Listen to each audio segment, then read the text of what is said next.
Good evening, sim racing fans. Welcome once again to SRW TV. Tonight, it's round 2 of our Season 4 Touring Car Series, our Coming Home series. All Aussie tracks. It's Cowie, your average sim racer here, together with Connor, Pixie Nixon, and we are at Phillip Island. It's going to be an absolutely awesome night of racing. Been looking forward to this one. And just talking with a few of the drivers, and they were all loving it. Some of them are saying that it is a little bit tricky and challenging as well, so that should make it interesting. It is our standard round format tonight, so a 45-minute race. It's a fuel restriction of 40%, so the cars will have to pit at some time. We'll see if they can take advantage of that safety car if it comes out. A lot of open space, and do I have you with me now, Connor? Yeah, mate, I've got you. So, welcome, ladies and gentlemen. We got the TCR at Phillip Island, as Cowie said. It's going to be one hell of a night. So, Phillip Island's actually one of my favourite tracks on the calendar.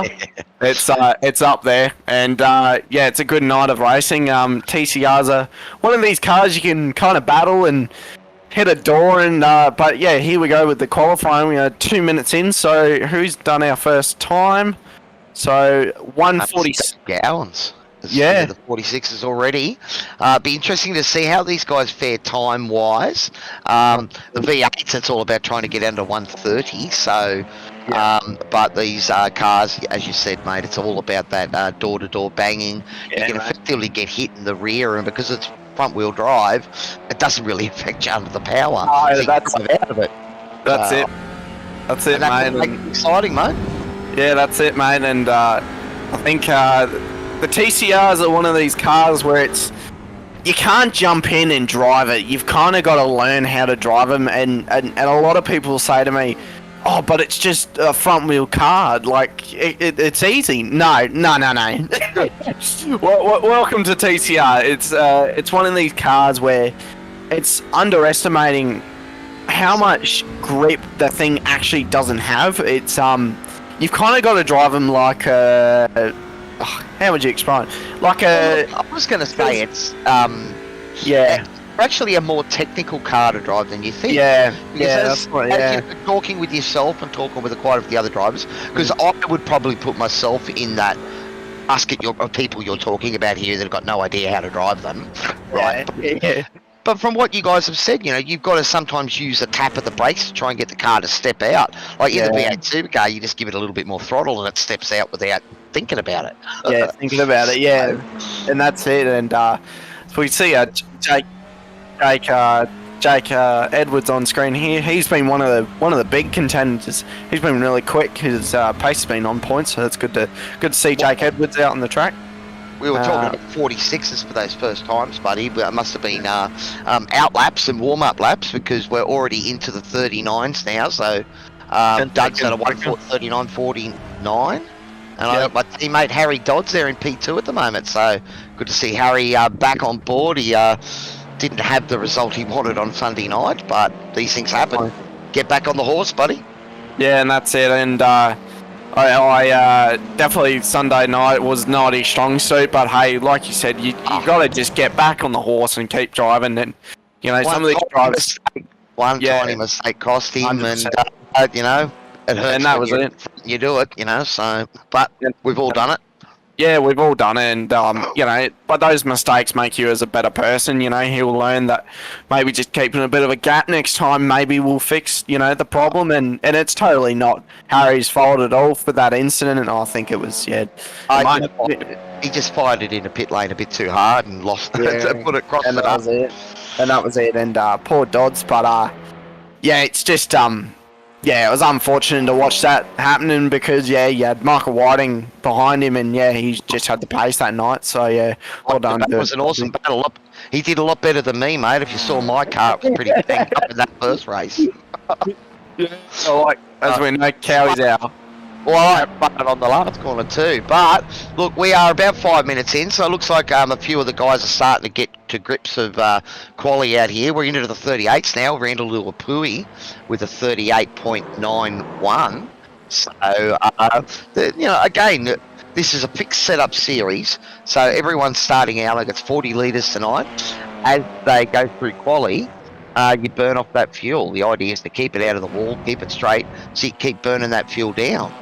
And as we know, Connor, you don't really want to change tyres, or if you're going to do it, you need a couple of laps to get them back up to temp. So, you know, it's all about burning fuel off, buddy, and we're going to hopefully continue to see those times tumble. Yeah, and as we see, Doug's actually on a purple first sector, so Doug's on for a mega lap here as we, I think it's kind of funny trying to get on board and see which cars it's which, just because a bit new to the series, but I saw Jake Edwards actually like full crank sideways at turn 2. So it seems like these cars do step out at Phillip Island, which is quite interesting. You must lose a bit of front grip, but yeah, that was it the Great Southern Loop. Yeah, turn 2. Yeah, it's an off. Well, let's stay on board here with Douglas.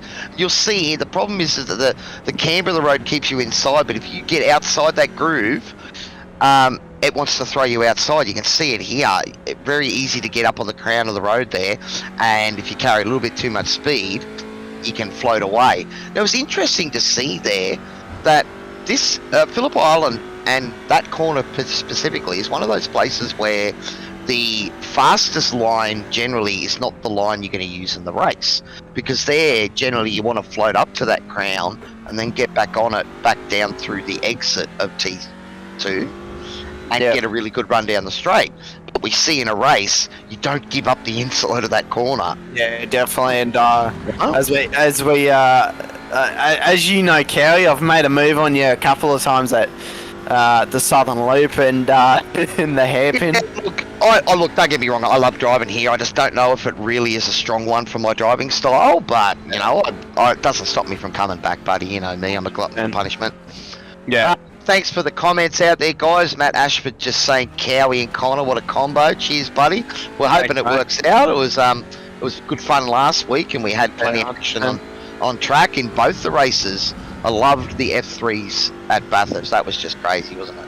Yeah, it was. I seeing the F3s. I mean, I know we're watching the TCRs now, but seeing those F3s at Bathurst was just incredible. It was almost like watching the S5000s going at it, and you know, of course, they didn't have that power, but it was good to see just some Formula cars out there and giving it a hot crack. So yeah, it was good to see, and I think everyone's on their A game this season. I think everyone's really picked it up, but Dodds has put a purple sector in for the first sector.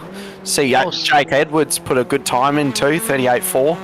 Well, Scotty Rankin popped to the top, to second there for a moment, and then I think it was Harry and Randall both set times that pipped him by.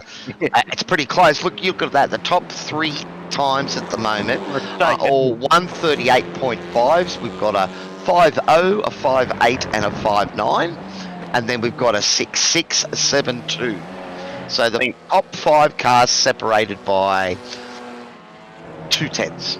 Yeah, it's pretty insane to look at that. But as we see Scotty Rankin in the McLaren livery, I'm shocked that Scotty hasn't bugged anyone to get a livery on that thing yet. But yeah, Scotty has actually lost his voice, ladies and gentlemen. So thank the Lord that he's lost his voice. It's a blessing, but yeah, Scotty's lost his voice, but definitely not his talent. He's definitely hit the track and doing well. Just to show you how excited he got on Sunday night. 42 cars we started with around Oran Park, and look, I've got to commend the boys. I put it in the chat too. I thought it was some pretty good, respectful racing from everyone. There was a few moves, but no one did anything really silly. It was a great race, you know. So we're always going to make mistakes. I'm not going to talk about those sort of things because I made a few. But but you know, for the most part, it was some good battles, and you know, lots of cars on a tiny little track. Well done, boys. The other thing I wanted to give a call out to, we've also got to give a call out to Richard Mayer, who's the winner of our retro livery from the 50 laps of Sandown event that we had a couple of weeks ago. His wins livery for the Juso team was looked pretty awesome. So for Juice Racing. Congratulations, boys. It was a great livery, and you guys took it out, so well done. Yeah, definitely. They had a spectacular livery on that thing. It's good to commentate that round just because it was just seeing, I think it was 40 cars plus with retro liveries on. It was the most weirdest race to watch and commentate, but the coolest race to watch and commentate. Seeing just so many retros from like the 60s to early 2000s, even 2010. It was, really cool to see, but well done to Richard for winning that competition.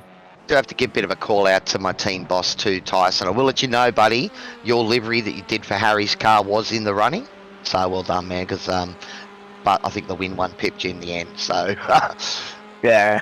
And well done to the Juice Racing boys. All right, mate, we are into the last 3 minutes of quali, or 3 and a bit, and it is Scotty Rankin that has come to the top with a 138.37, so that's a little bit over a tenth now.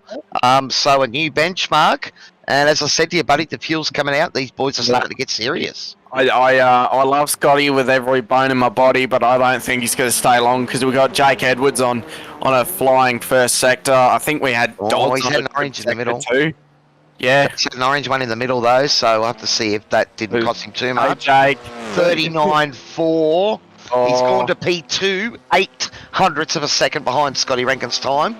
So, but by the looks of this, the boys are going to get a couple more goes at this, and we do know that the tyres do tend to last quite a bit. I know, again, all I can talk about is the V8s, so I apologise if I'm annoying people with that. Chew their tyres up really quickly. It seems you can go a bit longer on these things, and as we've seen in the race and the pit stop, those first few laps on cold tyres can be really ordinary and cost you a lot of time. So unless you're really chewing those tyres up, you're not going to take new ones. Yeah, and that's it. I think tyres are a bit of a key around here, but Bradley Wall's into P6, so a good lap time by him, 139.2. Yeah, but nice. I'm just having a look here. I wonder where Dodds is actually on track. If we can have a look at him. Oh, he's in the pits. Yeah, he's looks like he's wild. Up. That's right. Probably done a pretty good time. He's P4 at the moment, so on second row of the grid. But as we can see, look, the top 5 cars are all within 0.2 of each other. So that's pretty crazy. Barely in 2/10. Oh. Barely. I mean, and when you think about it, 2/10, that's like blinking your eyes, basically. One of the things that I talk about, so look, I'm Cowie, your average sim racer. Now, the boys have been giving me a bit of flack. I know Tyson in the chats last year was saying above average sim racer.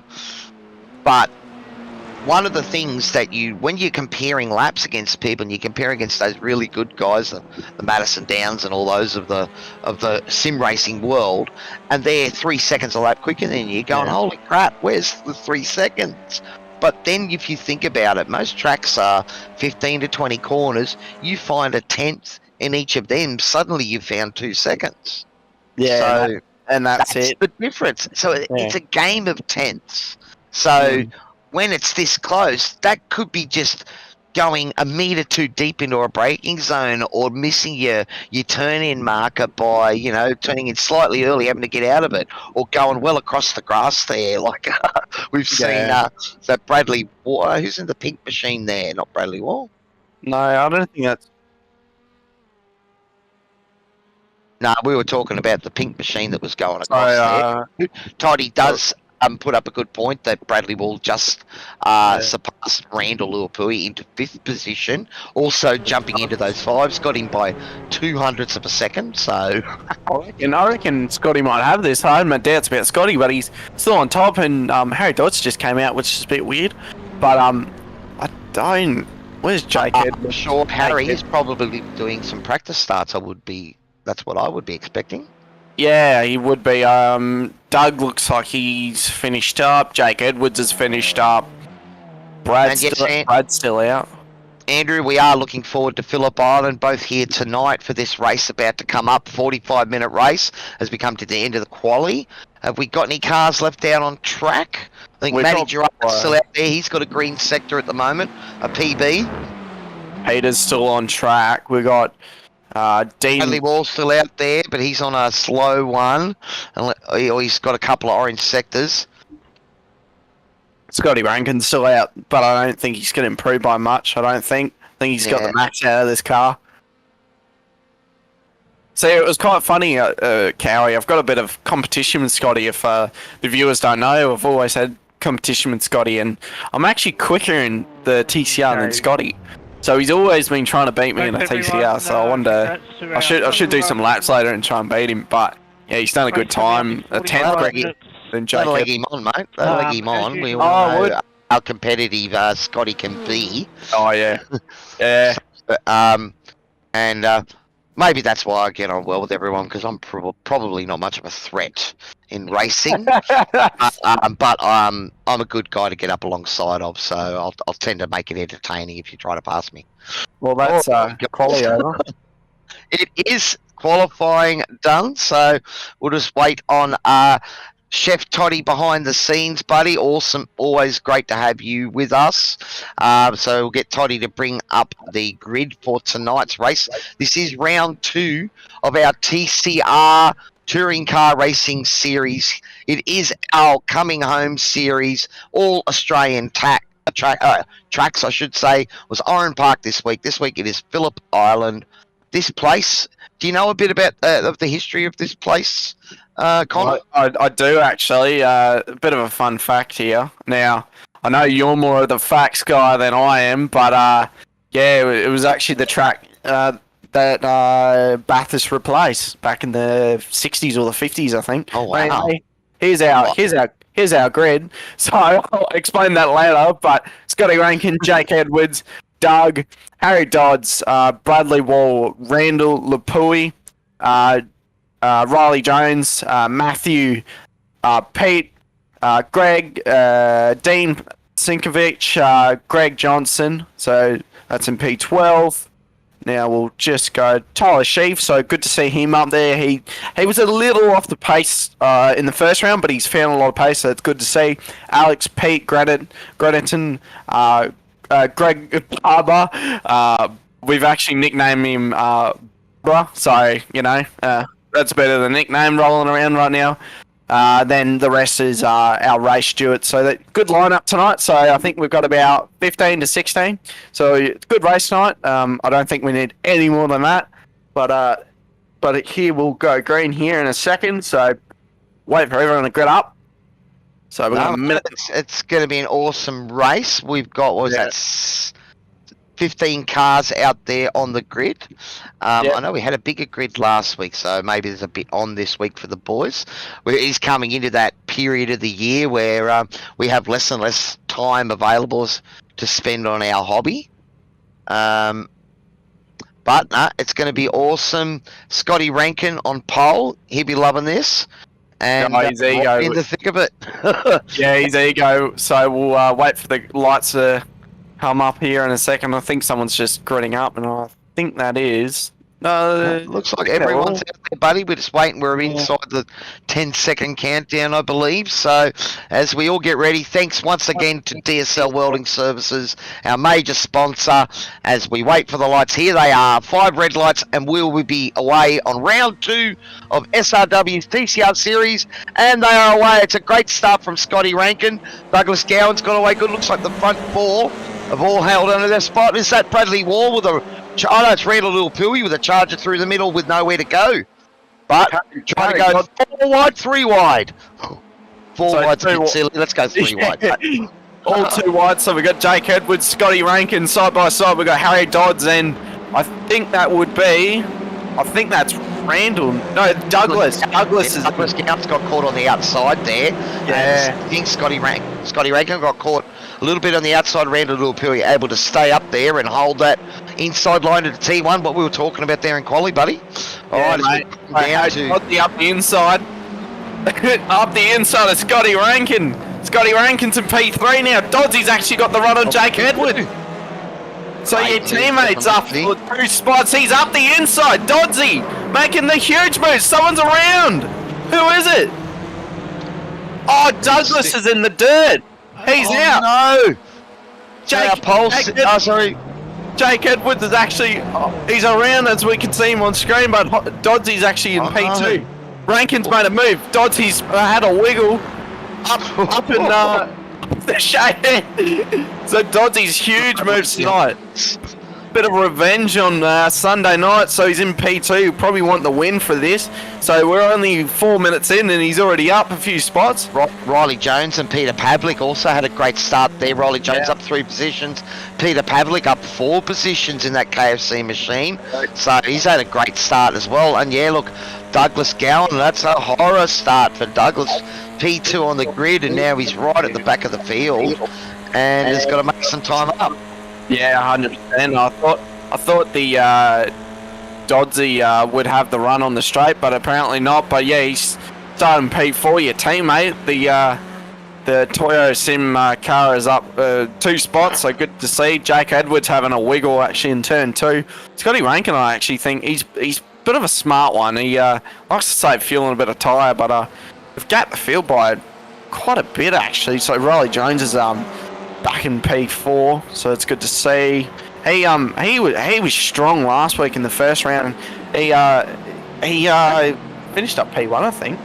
The great thing about that shot as they were coming down the hill there is that's three different cars there, 3 different makes, and they're all battling.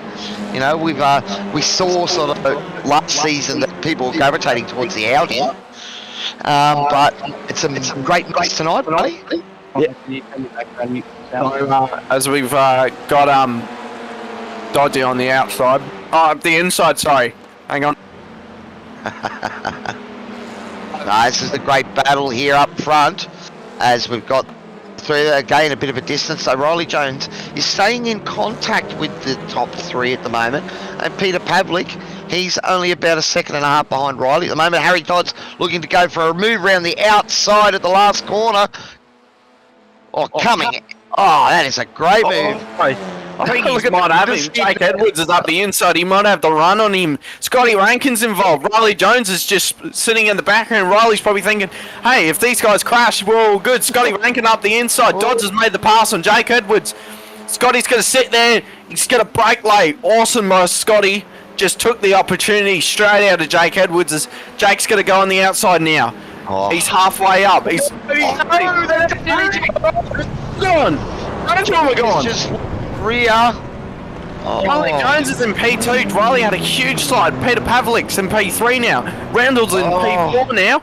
Huge accident. So Dodds is walking away with this. All he needs to do now is just walk away with it. Wow. It is also one of those questions I was going to ask of you a bit before we started there, Connor, too, was if you thought we would have any safety cars in tonight's race. This is one of those places where there's lots of open spaces and not a lot of places that are going to break the car, you know, in a position, you know, or it's more tyres when you run off across the grass, isn't it? Yeah, full tyre to you. So, as you said, my teammate Harry Jones, 3.7 seconds in front, has now got a great opportunity to run away with tonight's win. As I don't know if there's going to be a safety car to bunch it back up. So Randall's actually just got black flagged. So I don't know what that incident's for, actually. It was contact on lap 1, race control was just saying. So, not good at all. Looks like, well, you did talk about a car that got spun around, Connor. Perhaps we can go back and have a look at the start, Toddy, and maybe see what happened at the backfield there. Sponsored by DSL Welding Services replay. So Dodsy's got a huge gap now. He's going to take away with this lead. Well, 3.8 seconds. It's. I'm sure Harry would be happy that he's clear enough of the draft, because we've seen how the draft can be affected. So here we go. This is the incident with Randall Luapui. And who's that on his right there? That, looks like it's one of the SRW DSL machines. Alright, so he's on the inside here. So this will be the incident between Randall Luapui and Douglas Gowan. So we wondered what happened to Douglas. Let's have a look here. So Randall's come out. They're both going into...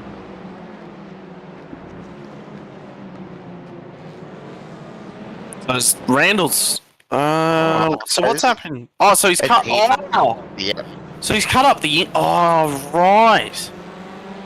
I don't know about that because Doug kind of shut the door on him, to be honest. Yeah, but he wasn't up past that B pillar, buddy. That's only a toe in there. Look at that. Yeah.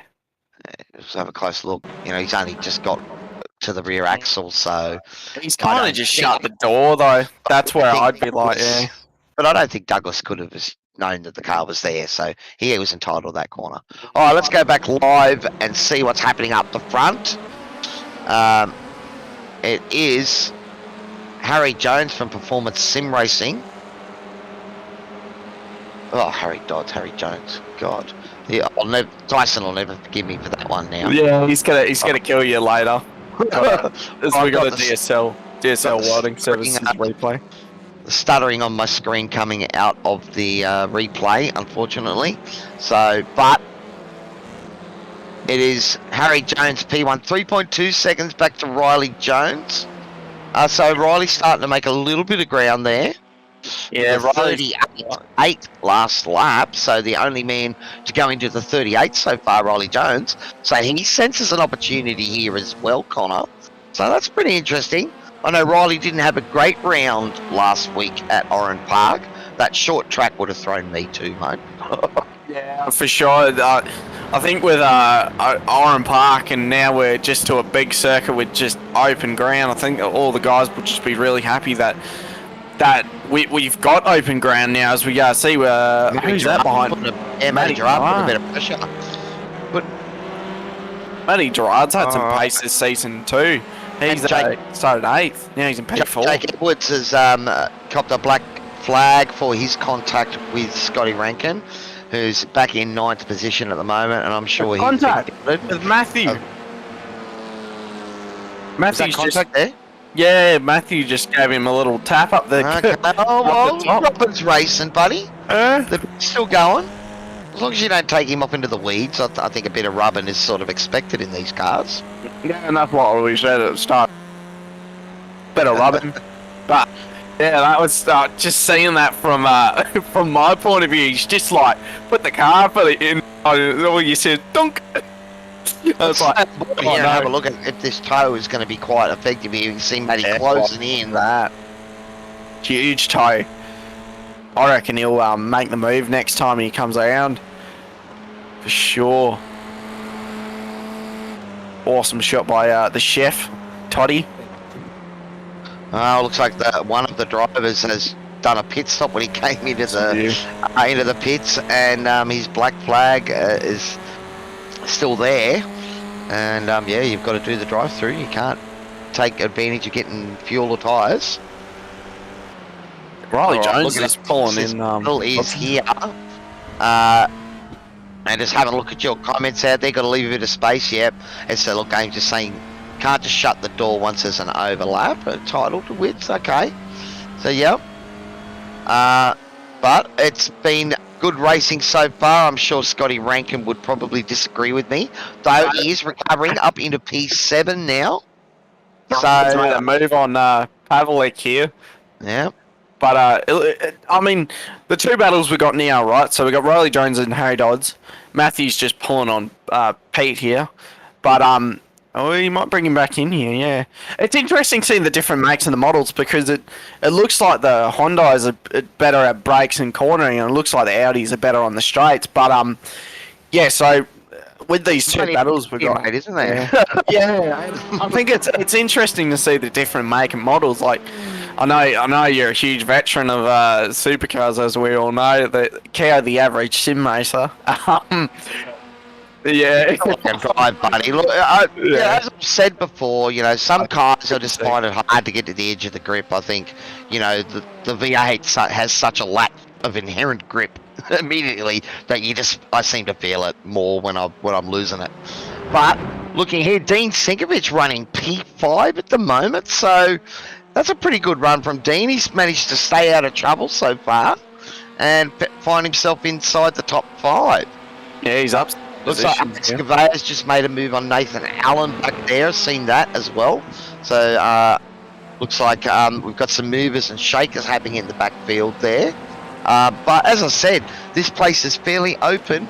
I don't know if we're going to get a safety car to bunch things up tonight. Yeah, I don't think we will. the crashes we had. I'm surprised there wasn't, but Scotty's pulling back into the boys, and if we can actually get a shot on Riley Jones really pulling in Dodds, I just noticed he's just pulled in another another couple of tenths. Yeah, that's right. He's been taking about 2 or 3 tenths out of Harry every lap here, so setting it up quite nicely. We do know, I mean, these guys are likely going to stay on this set of tyres for this entire race, so we do know you still can chew them up, so you've got to be careful, but at the moment, Riley Jones is just eking away and can sense that opportunity there. Was mid-pack at round 1. Round 2, he's near the front, and we know that Riley's got plenty of class and has rattled up front here before, and we can see now, look, that gap is now down to about 2 seconds, buddy. Yeah, he's really pulling in here. I think Jones has got the pace here tonight. He's had the pace at Oran Park. He's had the pace everywhere, to be fair. Like, I think like there's not a lot of Hondas racing in the series, but God, they've got pace. They really do. Like every kind of track you go to, they've got pace. I mean, even if you look in the real life ones, you've got Tony DeBerto. He's leading the championship in a Honda, and he's only won a race once, but he's leading the championship. So it's interesting to see with all the cars that you race, the Honda kind of on the great top. battle back at P3 at the moment, because I think Peter Pavlik got past Matty Gerard and then Matt's got back past him again. So we might try and jump back to that, because this is going crazy. And in fact, Dean Sinkovich that's jumped on the back. How many times have we said that, Connor? As soon as two cars start battling, it just slows both of you down, and you bring everyone behind you back into the mix again. So Dean getting right in the thick of things here, so he'll be smiling ear to ear as he's right in the thick of this battle for the podium. Yeah, I think Dean would be really happy. I think all of them would be, because as we this is for third. Keep in mind, this is not for P1, but they're going at it, and I think Riley Jones is just gap. Isn't it the point of this racing? Yeah. The point of these cars is to battle so close together. Oh, Peter Pavlik running a bit wide there, coming out of the last corner.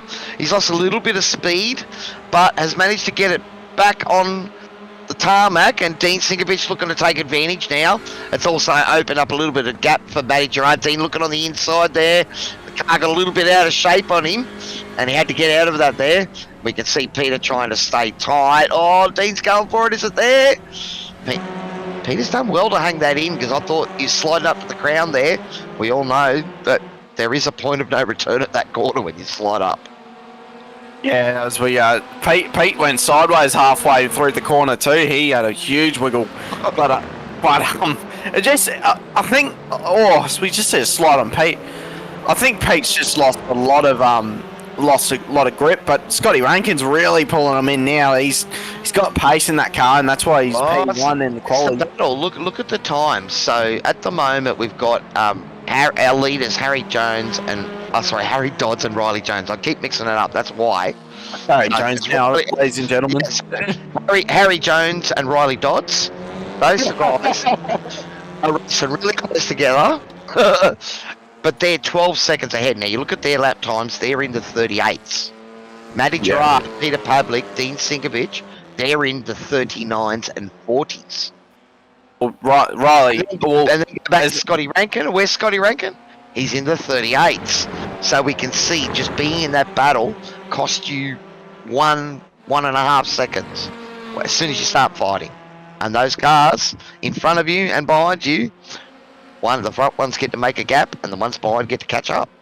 So, well, it looks like Scotty Rankins is second first. It's absolutely flying with the pace of the car, and Riley's just, well, as we know him now, is Riley Dodds. Riley Dodds is pulling in. Sinkovich. Is that Dean Sinkovich making a move on Peter Pavlik? Oh, they're on the right. He's got it through, and what was that move there that you had, Toddy, too? Oh, Pete's in the wall. Oh, he's in the wall. As the safety car has just been called. So just when I thought it couldn't happen here at Phillip Island, we've had a massive moment. Let's have a look, thanks to DSL Welding Service. He's got a wiggle, and he's got on the grass. Oh no. No, and it's a sticky tyres. That's why there's a safety car, because he's stuck in the wall.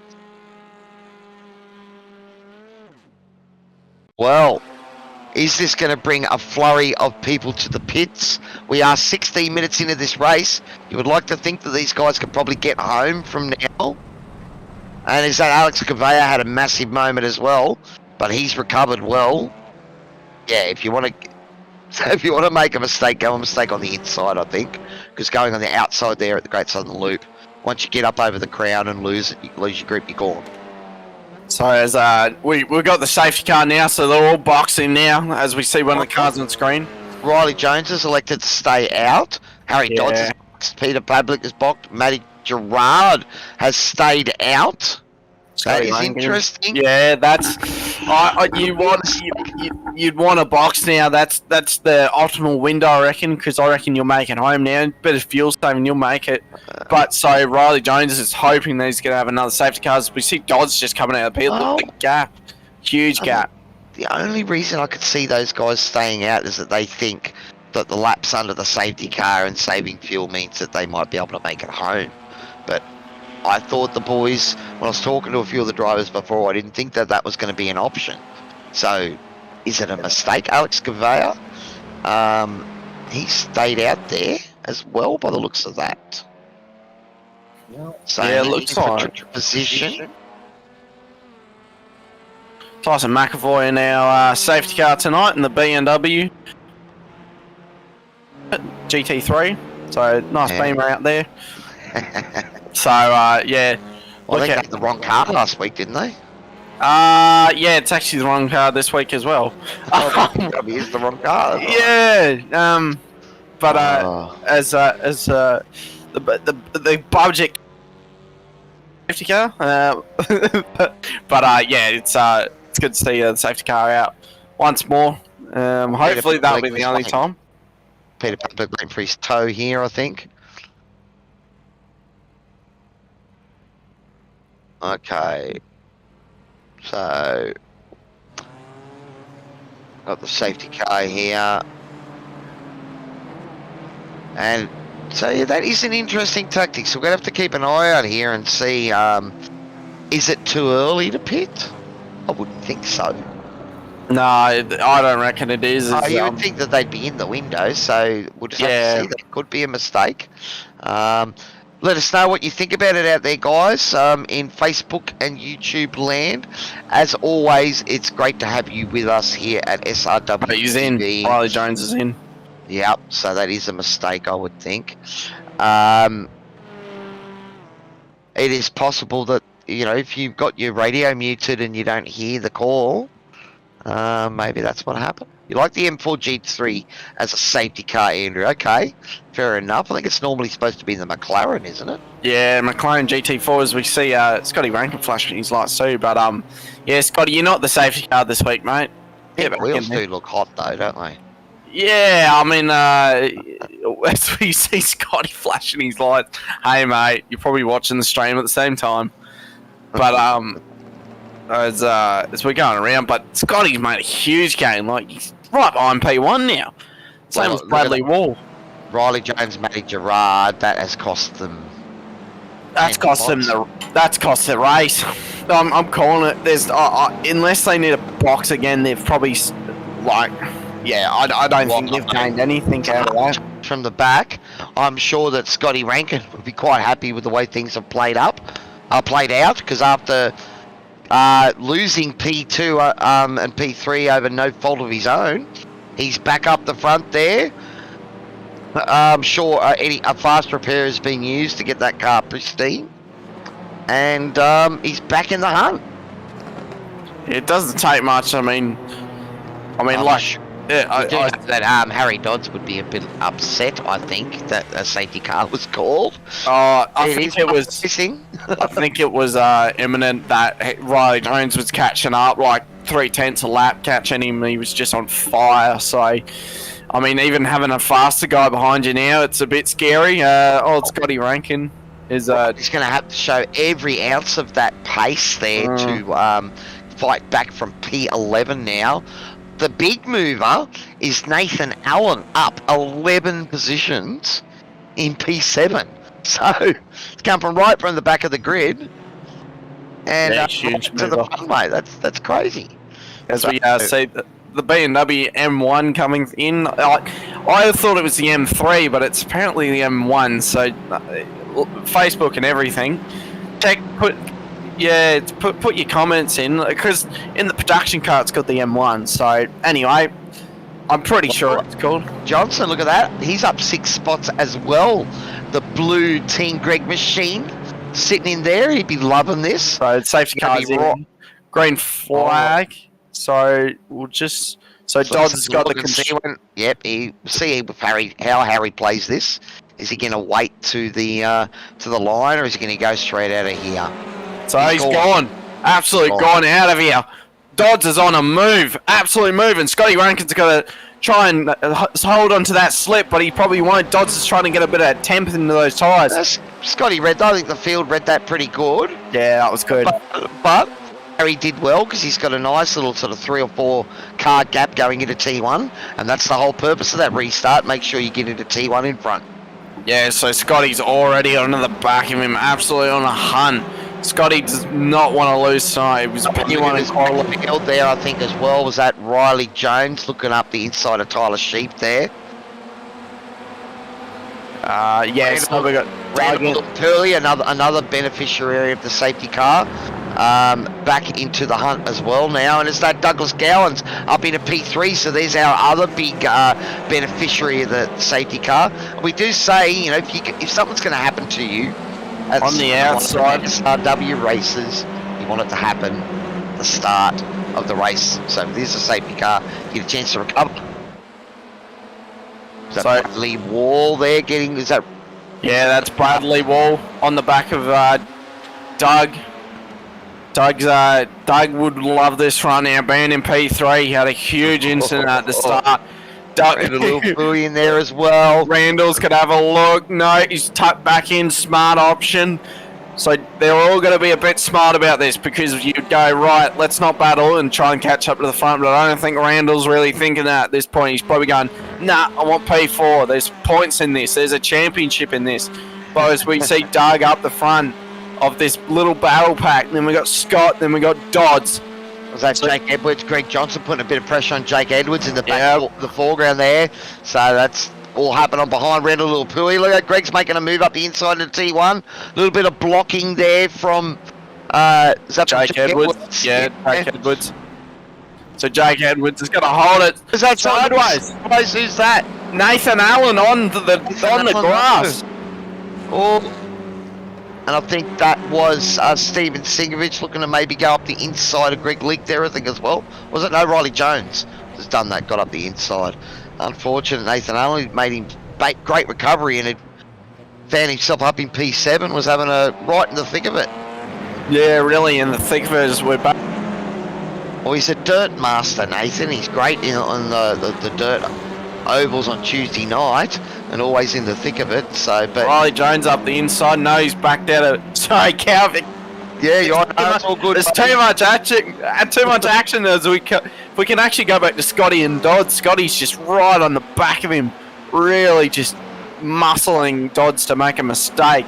Dodds is one of these people where he can deal with pressure, but if it's too much, he'll make a little bit of a mistake. So Scotty knows that. Dodds' confidence. So yeah, he knows that he's got the pace. He'll race. Yeah. The moment he thinks someone's quicker than him, he starts to doubt himself. So he's out front. He's got the pace. This will be an awesome battle here with Scotty, and I'm sure Harry will be loving this. So it's all about the confidence with Doddsy tonight. So, but I've been talking about this on Sunday. If anyone tuned in, Doddsy just needs that extra boost of confidence, and he had it on Sunday. But if he can win tonight, that's another boost. So. He knows he's got pace. Yeah, he's got pace. Yeah, he's definitely got pace. And, you know, again, like everything, you know, mental health is a big part of the game. I know there was an F1 recently put out a big thing on it, getting the drivers to talk about it. And we don't just mean your mental preparation for a race or things like that. I mean, it's your own self-esteem and stuff. And I know that, it can get a bit sort of frustrating, if you keep getting taken out in races when it's not your fault, or if you keep making mistakes in races and it is your fault. It can get a bit depressing. But guys, it's great. Always best to talk about it. That's why we've got Talk to Me Bro on our cars. And I know that there are plenty of the other teams that support those men's mental health initiates out there. And, of course, all of our great sponsors that I'm sure have got close links with all those sort of organisations. So, awesome. Well, the battle is on here. It's 0.4 of a second between 1 and 2. Douglas Gowans, look like he's checked a little bit of Randall Lilpui, who's also got past Bradley Wall there in the mix of all that. So, at the moment, is Scotty going to try and fight this hard at the moment? Or is he just going to try and stay with Harry and maybe they can create a little for themselves? I reckon if Scotty was pushing so much, his tyres are gone. Dodds has got fresh tyres. He didn't battle, got out front and was just sitting there. So I reckon Dodds has got a bit more tyres in this. I'm looking at the... Oh, he's around! Dodds, he's around! He's on the grass! Okay, he's recovered that. Is he just gone... He's in fourth. He's in fourth now, so he's behind Randall. It's not too far, but he's cooked the tyres. Jake Edwards is going to make a move now. Edwards is on the outside. Dodds is in the inside. Edwards has got the corner. He'll have the inside for the big hairpin. Oh, he's brake late. Dodds is still on the outside. Edwards got the inside. Well done to Edwards. Great move. Keep your head in it, Harry. You're still alive. Let's go back and have a look and see what happened there. Thanks to DSL Welding Services. So has he just gone high on the? I think he's just lost. Oh, he's just lost traction. Yeah, he's just pushed it a little bit too hard, and the car's sort of flicked out. Yeah, unlucky. Didn't get up over the crown of the road there or anything. It was just went in hot in the rear. We got around. So you can lose the rear in these things. I know it's normally hard, but you can do it. I'm just on board with Dodgy right now. Have a look at the stream, Todd. See if you can do something about that, buddy. We get another bot in there again. All right, but going back to the action, and it is Harry's now putting the pressure on. Up the inside. Oh, a little bit of rub there. Oh, Edwards has got the run though. Well, he's been running at the front all night, so he's got pace in that machine. Looks like he got out of everything there with no damage, so the race is not over for Harry Dodds. Scotty Rankin, though, 1.6 seconds clear of Douglas Gowan, so... lock up. We know Douglas is quick, mate, so we'll have to see if Scotty can check out, or Douglas can rein him in. Yeah, so we got Randall up front too, so Randall's in this, Jake Edwards is in this, Dodds is in this. Up front we got Doug and Scotty. Up on the outside, sorry. So coming up... it'll be outside of this corner. So Dodds... Oh, contact! Edwards and Dodds are gone! They're gone! Oh, he's in the dirt! Can he get out of it? Just got to wiggle down. Oh, he's touched the wall. Huge contact. And unfortunately... Edwards has called it in. We'll see what happens here with the race stewards. Oh, if we can... Harry's we saw that live too, so I don't think we need a replay for it, but Jake Edwards is just calling in if we can actually go back up to the front and see what's happening. But yeah, it looks like Jake Edwards is just, the car's dead. Yeah, so... Is the car broken there? Well... Oh! Harry's hit someone again! Matthew Grendel. It's being turned around by Doddsy. We'll need a replay of that. Huge contact. Dodsy's upset, that's for sure. He's just pushing a little bit too hard. Up the inside here, so see what happens. Yeah. Oh, so he went wide. It looked like net code, but unfortunately, when you're that close, it looked like a gap there for me. But I think Dodsy's actually went a bit wide here. Yeah, he's went wide. Oh no! Bit of contact there on the rear of Matthew Grendel. Not good for Harry Dodds. I think that might be a black flag there. Well, Matty Gerard. Might be two, buddy. Contact on two cars. It's been unfortunate. He's up the inside of someone now too, so unfortunate to Dodsey. This is not what he won. Oh, it might be a move here. No. Oh. So we got Greg Johnson in front too with his teammates. Dodsey's going to get him in. Close contact. This is close. Dodsey's going to get him on the outside. Oh, Dodsey's around. Again. That was contact. Oh, there. no. This is probably the worst night ever for Dodsey. Everything's just went wrong for him. Oh, no. It is a crazy lap and a half there. That's all I can say. DSL Welding Services replay. So I don't think this is the right one. No, this is the first one. That's the second one. Oh, wow. There we go. So we got the replay here of DSL Welding Services replay. So Dodsey's on the outside. Oh, that looks net like code. it could have been a net code there too. Yeah, it's net code. So. That looked like a big old hit. So that's probably net code. That just might be a racing innocent. But thanks to DSL Welding Services replay for that. But we're up the front now with Scotty Rankin. Look at him. He's just out front. Cruising around. Oh, he's managed to hold that gap. So Douglas hasn't been able to rein that in just yet. Both of these guys doing the 138, so I think it was 138.6 from Scott last lap, 138.7 from Douglas, so only a tenth separating them, 138.8 from Randall Lillipui, so a tenth back, and then a 138.9 from Bradley Wall last lap, so the gaps have just expanded by a tenth between the top four, all on the last lap. That's a crazy stat. I love looking at stuff like that. Connor, you know, when you just see those quirky little things. I know when you were talking before and asked you about your little bit of trivia over Phillip Island, this was actually a track that began in 1928 with the running of 100-mile road race, and it actually has been called the first Australian Grand Prix. Yeah, well, and effectively it was local roads. You know, effectively a rectangle is how it started, as local roads that were sort of closed off, and eventually become a racetrack in the 40s. So yeah, it was actually a dirt track for a while there too. So, but Bathurst replaced it, so it was the Phillip Island 1000. And then they went to the Bathurst 1000. So I think it was the Bathurst 500 because it was a mile event, so actually a bit longer than 1,000 k's. And I was reading a stat the other day. There was Peter Brock in 72 or 76, I think it was, the last person to win the Bathurst 500 solo. So he drove the entire race solo, 500 miles.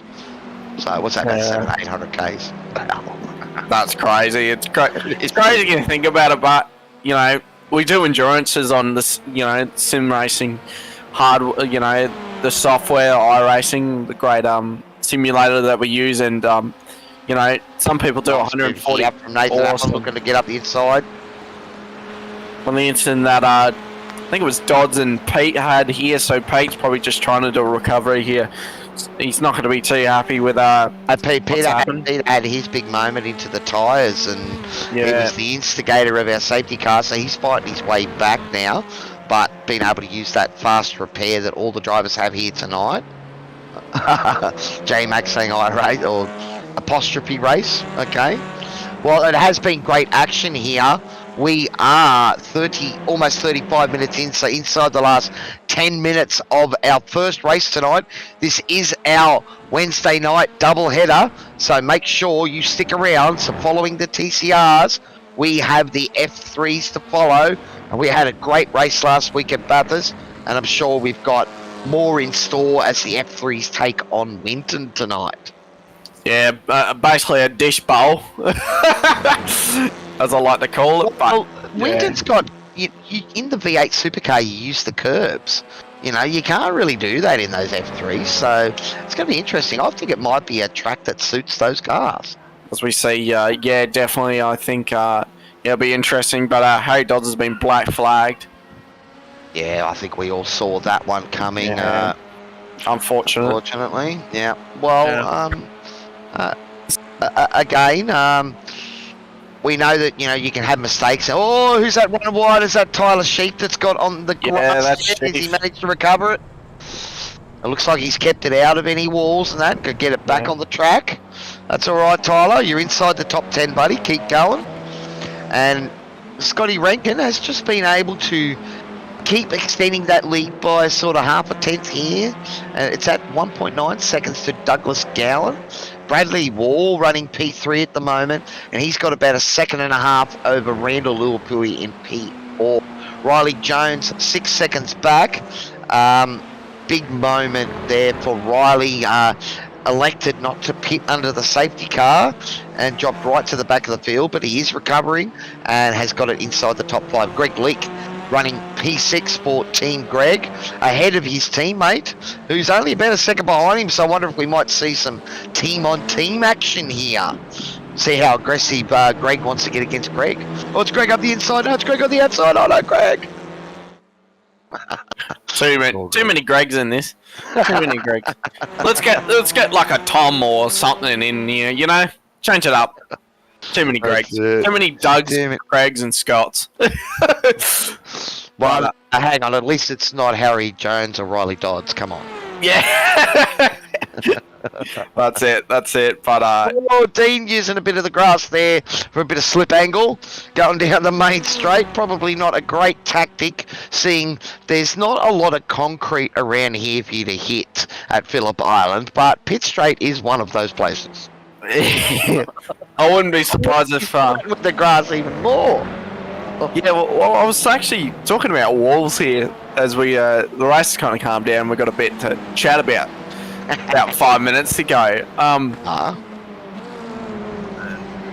But Randall's on the back as we just said that. But me and my mates were actually talking about if the Indy cars came here, and if they did come here, well, they'd have to put more walls up. So maybe might have a canyon. this might become a canyon. But yeah, as we know now, there's a lot of tyre barriers. But it's Randall's just pulling on the back of Bradley Wall. But I think Doug would just be happy to sit behind and just not really do much. But yeah, Randall's definitely going to be wanting to have a podium here, have an interview. We're going to have to talk with the mute, as we called Scotty Rankin. I'm coming up with too many nicknames at this point for Scotty. But as the mute's just out front, Randall's pulling him in slightly. No, he's taken that gap out to 2.1. Found a couple more tenths on Douglas there. So both of those guys are driving extremely well at the moment, doing those mid 138s. But it's Scotty that's just been able to pull out a tenth one lap and then 2 tenths the next. I think if we had a look at a comparison between the two, we'd see it's probably been the last 6 or 7 laps where Scotty's just managed to keep just edging that gap out a little bit more, and it's now at 2 seconds. Though we just say that, Douglas has just brought it back in a tiny bit, so it'll be something to keep an eye on. Yeah, I think it is. It's just Randall's pulling him in. Oh, as we see, a huge lunge on the brakes. I thought he wasn't going to get that stop, but he got it stopped. But you just got to clench when that stuff happens. But yeah, as we see, Randall's just pulling him in. But Bradley Wall with the SRW livery on looks amazing, by the way, with our sponsors on the side of it. Looks really good. There, doesn't it? Yeah. Yeah, it looks good. It is also good to thank all of our sponsors here at SRW, DSL Welding Services, our major sponsor.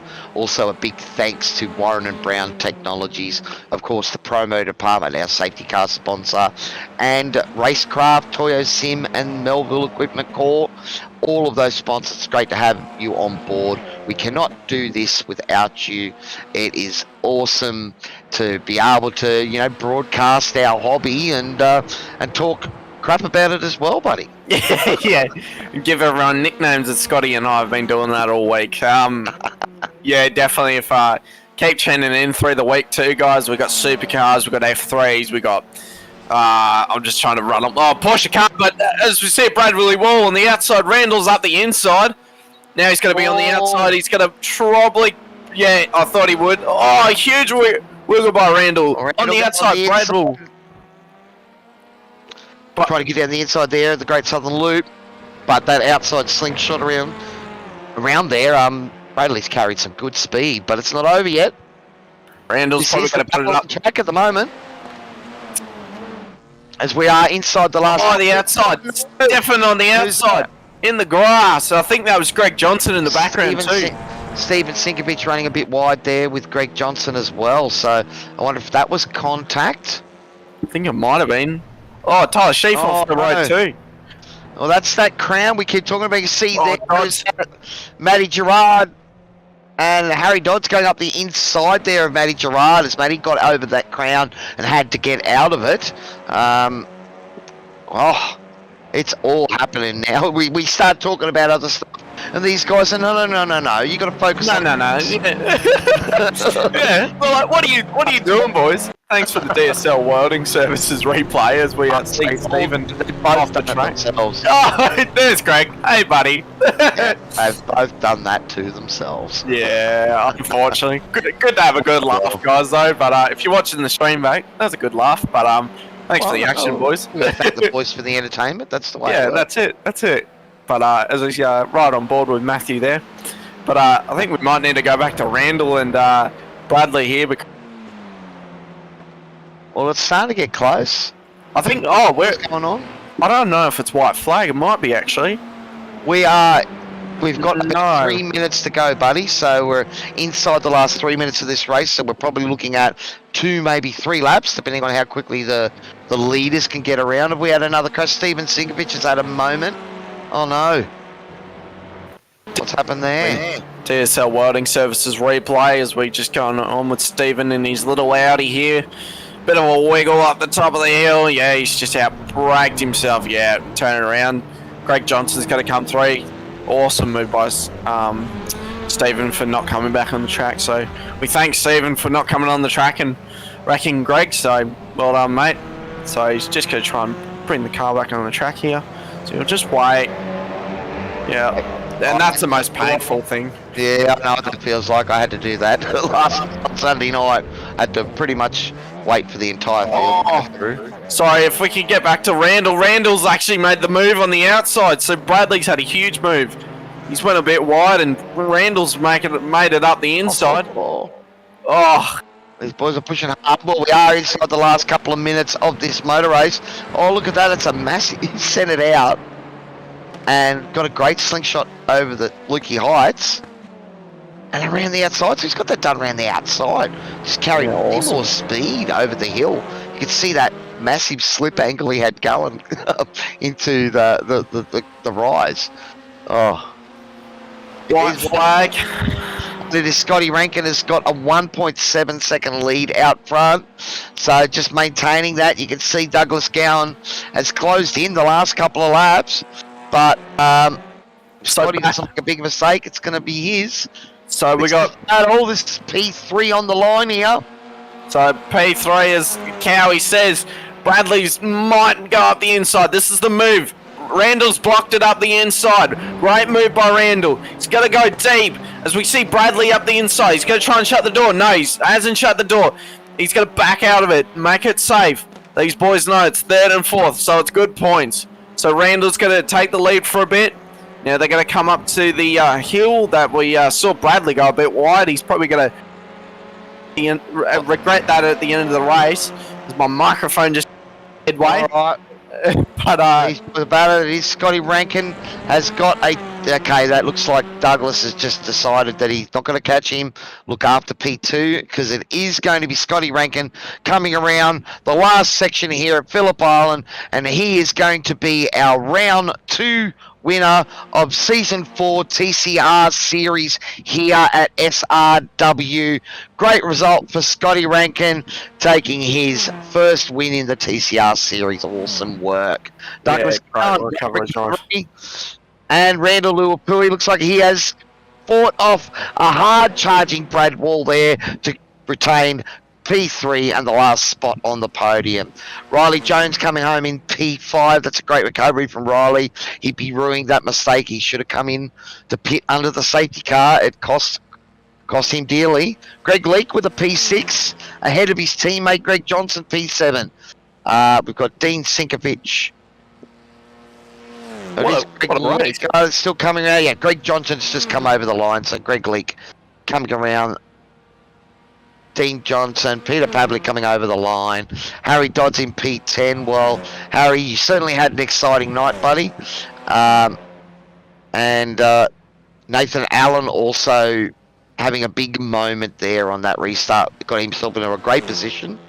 And unfortunately, took himself well out of it too. Jake Edwards, there was contact there and a black flag along with Harry Dodds, that cost them their position. And Steven Sinkovich, Alex Gavea, Peter Gretton, did Peter make it to the grid? No, he actually disconnected before the race, so... Yeah, so he might have had an issue there, so... And I think it was Alex that dropped out as well, I'm not sure. Well, it was certainly an exciting round of racing here at Phillip Island. It is... Round 2. It's one of those tracks. Yeah. It's one of those tracks that just brings out the best of people. Yeah, it's another great race. It's one of these tracks, though. It's as the boys are coming around to line up and take some photos, but yeah, it's one of these tracks where it's like you either have it or you don't have it. It's such one of these tracks where if you don't have the pace, you'll really struggle, and it's so hard to muscle out pace around this because you think, oh, just big sweepers. No, they cook the tyres. If you don't know how to control the tyres, it's just hell. But yeah, as we see, Randall's just sitting a bit different. Well done, Randall. But yeah, he likes to have a bit of a show pony. But yeah, awesome photo there by the boys. Scotty Rankin, Doug, and then Randall. So good to see them on the podium. All deserve it. But Doug coming from way back. Same with Scotty. Like, really, what a great drive. Boys, you know, the safety car, actually all three of these guys here, Randall, all three of them were out of it before that safety car. So a great get out of jail free card and got them all onto the podium. And not to mention some great driving there. So, but yeah, wow. That was a pretty crazy race, buddy, and it's what we've come to expect here at SRW when it comes to the TCRs. It's action, action, action. Yeah, and as we see, Scotty Rankin, he's told me about reverse burnout. So I think he's... Oh, hang on. The mute's trying to... Oh, hang on. Hang on. Oh, no. So we just see Scotty just being a clown as he is. He's got a huge mouth, but tonight he's mute. It's his nickname. I've called him tonight, so no voice for Scotty Rankle. It's not going to work because we're going to bring him into the green room and talk. Yeah, I know. Now, buddy. There is the official results for tonight's first race here at SRW TV. Don't forget, we'll have a short break once we've spoken to the podium, and then we will get into the F3s that are racing at Winton tonight. But it is Scott Rankin for Team SRW, our winner tonight for round 2. Doug Gowans from Velocity Simlab running P2. Randall Luapui, P3. All three of those drivers getting back into the race with the safety car and maybe a fast repair. And that's why we have it, because again, it's all about trying to keep as many cars on track and keep that action coming. Bradley Wall, so close but so far. He was pushing hard, battling hard with Randall Luapui there for that last podium position. Randall was able to hang on to it, so Bradley Wall there from Team SRW having a great race. Riley Jones with the recovery may well rue the fact that he did not pit under the safety car because that cost him a lot of positions. Greg Leake and Greg Johnson, the two Team Greg machines, P6 and 7. So that's a great result for the team and will certainly help them out in the championship runnings this season. Dean Sinkovich and Peter Pavlik in P8 and P9. Peter Pavlik had a really good qualifying and was right up the front battling early on in that race. And unfortunately, he just got stuck in the tyres and resulted in the only safety car of the evening. That probably brought all those boys back into play. Well, Harry Dodds, well, what a race Harry had. It was up and down for sure. I'm sure he'll be thinking about it. But as we said, Harry, mate, keep your head high. We all make mistakes. We just want people to learn from them. And that's where you go from it. Well, I'm gonna cut you off and we're gonna get to the good stuff. So we're gonna bring in Randall. But yeah, as we're gonna bring in Randall, give him a bit of a thing. Randall, mate, how are you going, mate? Because those first, not the last 5 minutes was action packed, mate. Oh, holy hell, can you hear me? Yeah, mate, we got you. We got you. I'm sweating up a storm, bro. That was awesome. Bro, I tell you what, Bradley just got wide and you took the opportunity and you were up the inside and that was it. Yeah, well, I sort of let him go past earlier. I had my old button box was mis-shifting and I was stuck in third gear and I'm like, oh, it happened on the last race as well. So I'm thinking it's just my luck, but I managed to regain my gears again and just keep pumping along, you know, so... Well, it was a great battle at the end there, mate. He was throwing everything at you in that last lap. Were you keeping an eye on the mirror, or was it all about just looking forward? Oh, you know, it's pretty hard not to look in your mirrors, when you've got people breathing down your neck and you're thinking, holy hell, and you just, legs are shaking, the arms are shaking, the old sweat's coming down the brow, like, just keep it together. But that was an awesome race, man. Wicked. Yeah, bro, you might need a bit of rah-row after that, bro. That was absolutely hectic. Oh, I doused a couple of Red Bulls before I started the race just to, because I'm in New Zealand, right? So we're a couple of hours behind you guys. So yeah, not used to these late nights. So just do whatever we can just to keep up and race with the team here. So no, it was awesome. Yeah, bro, it looked hectic from the point of view from the comms box, man. I was going to say, yeah, the start of the race there, yeah, it was a bit crazy at the start there too, buddy. Yeah, I managed to get off the line pretty well, and then I thought I'd go left. I'm not too sure who was in front of me, but I thought I'd go left. It got blocked. I thought I'd go right, and then I'm getting squeezed, and I'm like, oh, just keep up the gas, Randall. Let's see if we can make turn one, mate. Let's go. Well, buddy, the safety car got to give you a chance to get back into that. Probably weren't expecting one here tonight, but I suppose we've all seen the sticky tyres before too, so... Yeah, well, it's right. I got served that penalty early on, and I thought, obviously, I haven't read the rules as to how to take your drive-through, but I thought I could sneak in and take my gas and have the drive-through at the same time. So, I I'm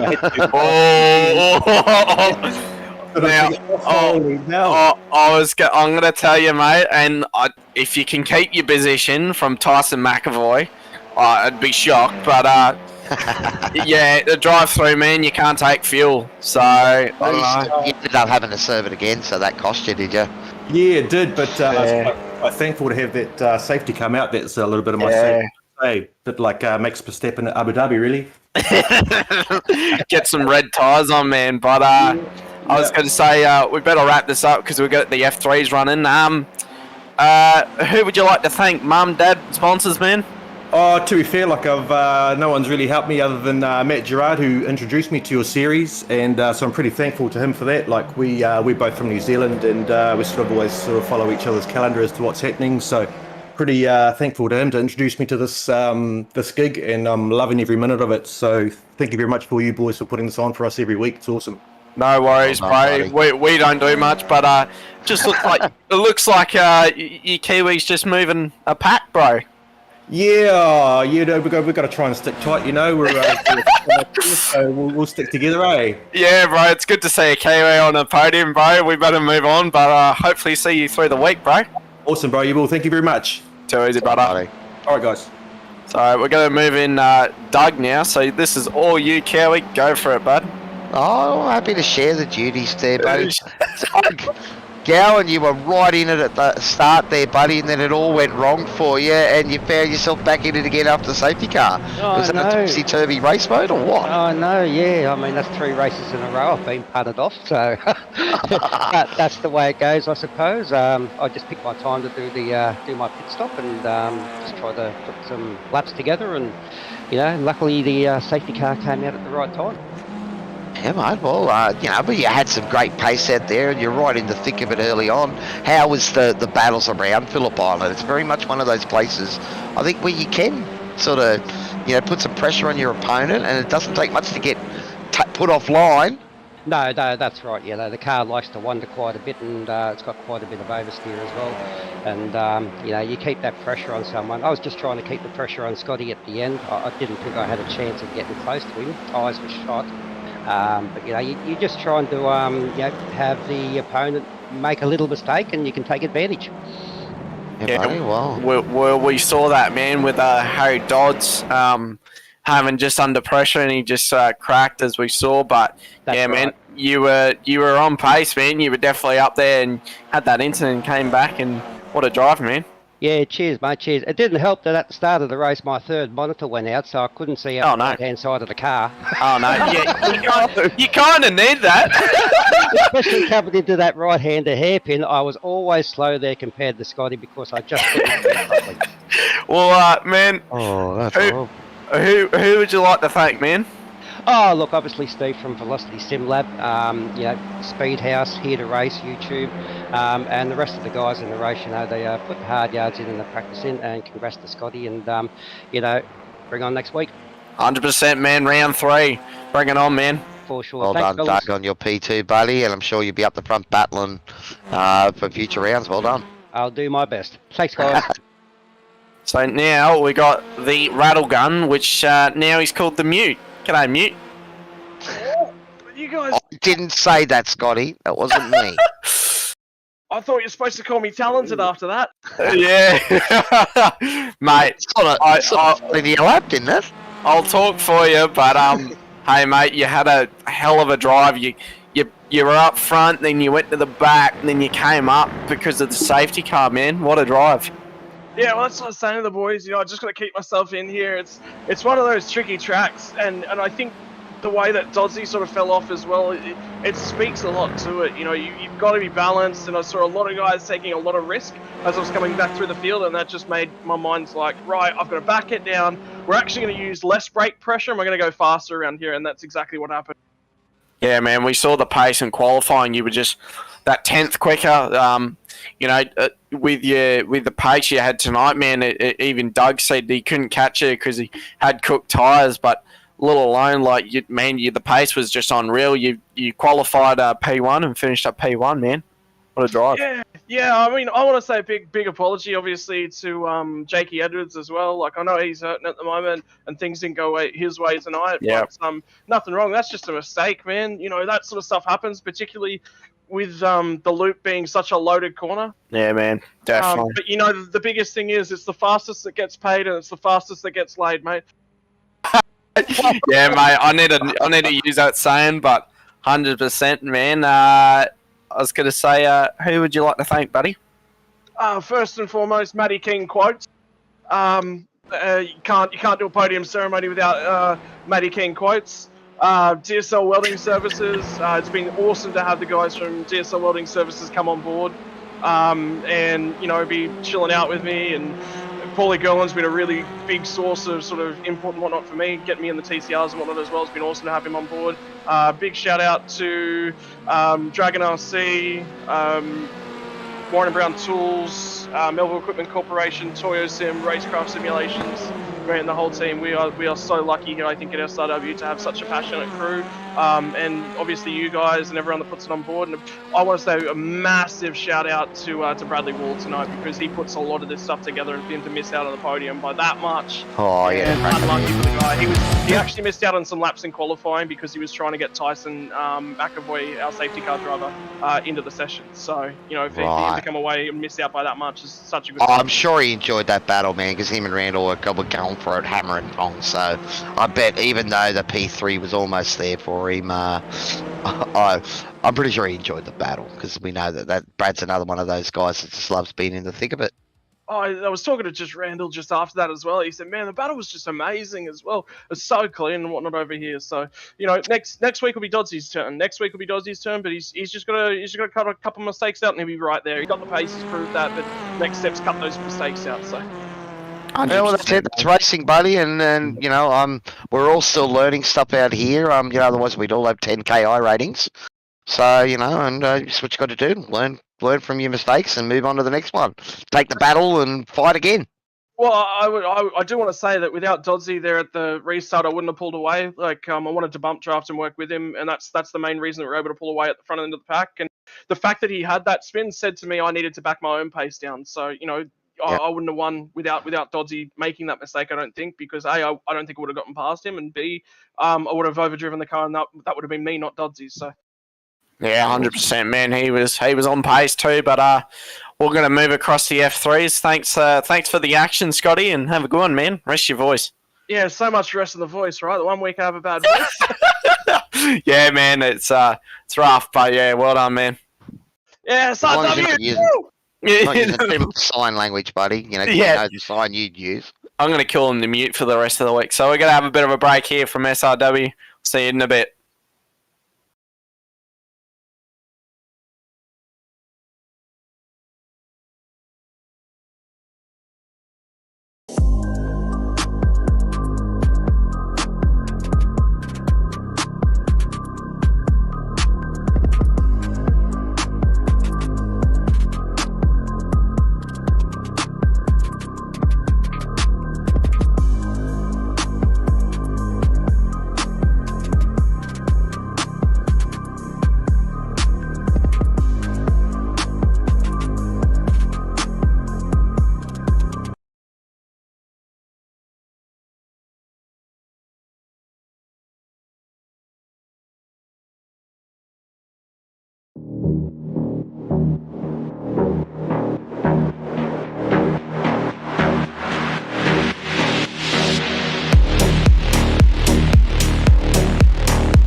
perfectly sums up this way. So that line that he took there, that's the V8 supercar line. You try and put your left-hand tyres in between those two grooves. I reckon the tyres in the back of these would be too wide, mate. They'd be bouncing around. I was thinking that before we saw that shot, and we jumped on at a perfect time to see it. As we just see that huge little jump by one of the F3 cars, we're here tonight at Winton. One of the, I think in my mind, one of the best Melbourne tracks they've got in Melbourne, to be honest. It's an incredible track, small little track. The nickname I've heard a lot is it's like a bowl. You're basically just going around in a little bowl. It's that small, but for the supercars and the F3s, it's awesome to look at, and same as the TCR. So we're here tonight with the F3, so it'll be good. Celebrated its 60th birthday last year, this track. Wow. Combination of those long, fast straights and twisty and tight bends. Now, Australian motorsport legend Dick Johnson, he described this track once as running a marathon around your clothesline. That's what he called it. Yeah, classic Dick Johnson. And that pretty much Sounds about right. You can see here that these guys are currently lapping in sort of the 1 minute 10s through to the sort of 12s, 13s, 14s. And that's a pretty quick lap. And this place is just, it's windy, it's tricky, it's narrow at times. And we've got cars that don't like making contact. But I reckon this place might suit these machines. Yeah, I reckon it will too. I did some laps through the week, and it was weird because I'm used to a supercar that I can do a 118 around this joint, and you can flog the curbs, and that's the word I'm going to use for it. Like, dominate the curbs. It's curb abuse, I call it, and you can't do that these days. Yeah, not a thing. Absolutely not a thing. You got to like tiptoe around here, and I think. If you would want to get the maximum out for a quality lap, it's commitment. That's the word I'm going to use as well. The one thing that's going to be interesting is because we've seen sort of time and time again that the toe, that draft seems to be quite effective in these high downforce machines. But there's not a really big long straight here at Winton. It's all sort of little mini straights separated by, windy bits and off-camber windy bits. And as you said, the curbs are, normally a friend in probably most other categories of cars. Not these things. Yeah, not a thing. There's like 3 mils worth of travel in the... I refer to the F3 as a car that brakes if you look at it wrongly. Yeah. So, So we see Matty Jones crossing the line here for the start his first lap here. Champion last season, as we see a car off with a bit of smoke. But yeah, Matty Jones was our winner last season, as we all know. Yeah. So he's got round one winner too, mate. Yeah. He's on the pace immediately. I saw he put up another track guide for the boys earlier in the week, so he's certainly willing to share his pace and knowledge to try and help everyone out. But I mean, the thing that we talk about, I was actually watching a video last night. I think it was when Richard Hammond from Top Gear drove the Fernando Alonso's winning Renault Formula One, and one of the things that he said is just stands out to me. It's probably the same for us sim racers driving a machine like this, and the level between Matty Jones and the guys a bit further back. Now, what it is he wasn't going fast enough to heat up the brakes. Yeah. Because you can't heat up the brakes, he can't go fast enough because then the car doesn't want to stop. You're not using the brakes hard enough. But he hasn't got the confidence because there's no temperature in the brakes. And no temperature in the tyres. The question is, I'm going as fast as I dare, but it's not fast enough for where I would have more grip. So the idea is that I'm driving as hard as I can to the grip that I have, but the problem is you need to drive harder to get more grip. But if you drive harder, you don't know where the grip is because you're already on the edge of it. And that's the crazy thing about these things. It's all about the downforce, and you've got to push the car hard, because if you don't have the grip and you slide off. Yeah, that's it. So As Cowie explains it, I think he's pretty much put it in a ball and throw it off. And yeah, I think he's pretty much summed it all up. So as P1 is Matty Jones, P2 is Adam Simpson, P3 at Matthew, as we just see Matty Jones with a bit of a lock-up. It's early days, buddy. These guys, Yeah. 10 minutes. We saw 1 minute 10s in practice. They're still in the 13s, 14s, 15s at the moment. So Yeah. we don't need to worry about looking at the times just yet, guys. We should see plenty of movement in the leaderboard. Tonight, it is a 15-minute quali session. The thing you've got to remember, though, it is a sprint round here tonight at Winton. So we've got a 20-minute race and a 40-minute race. And that also means that the moment the qualifying hits 15 minutes, it ends. So you don't get to finish the lap you're on. So you've got to get it done before that clock ticks down to 0. Yeah, that you got to maximise the car as Adam Simpson does a 1:12.7. He's our fastest on track right now. He's a fishy car, and he's the only fishy car that's out here. Yeah, he's the only open wheel fishy. Yeah, fishy. I think apparently fishies don't belong in an open wheel. Yeah, he's the only. Oh, that's a good call. I like that. Oh, contact. And that is probably, that looks like a bit of damage to that wing now too. She's a bit bent up. So, but I don't think he's... Oh, no. Oh, no. Scotty Barton there, so that won't be good. That is one of the hallmarks of the Formula cars. There's no brake lights on these things. Yeah. So you don't know when the guy behind you or in front of you is going to brake. And sometimes they can catch you out, so as we've seen there. But yeah, it is a double-header race tonight, sprint round format, reverse top 10 grid for the second race. So that may well bring another level of complexity into tonight's race, because as we said, this is not a particularly wide racetrack, Connor. And we've got fast guys having to fight their way through the top 10. It could be just what the doctor ordered. Yeah, and that's it. Yeah,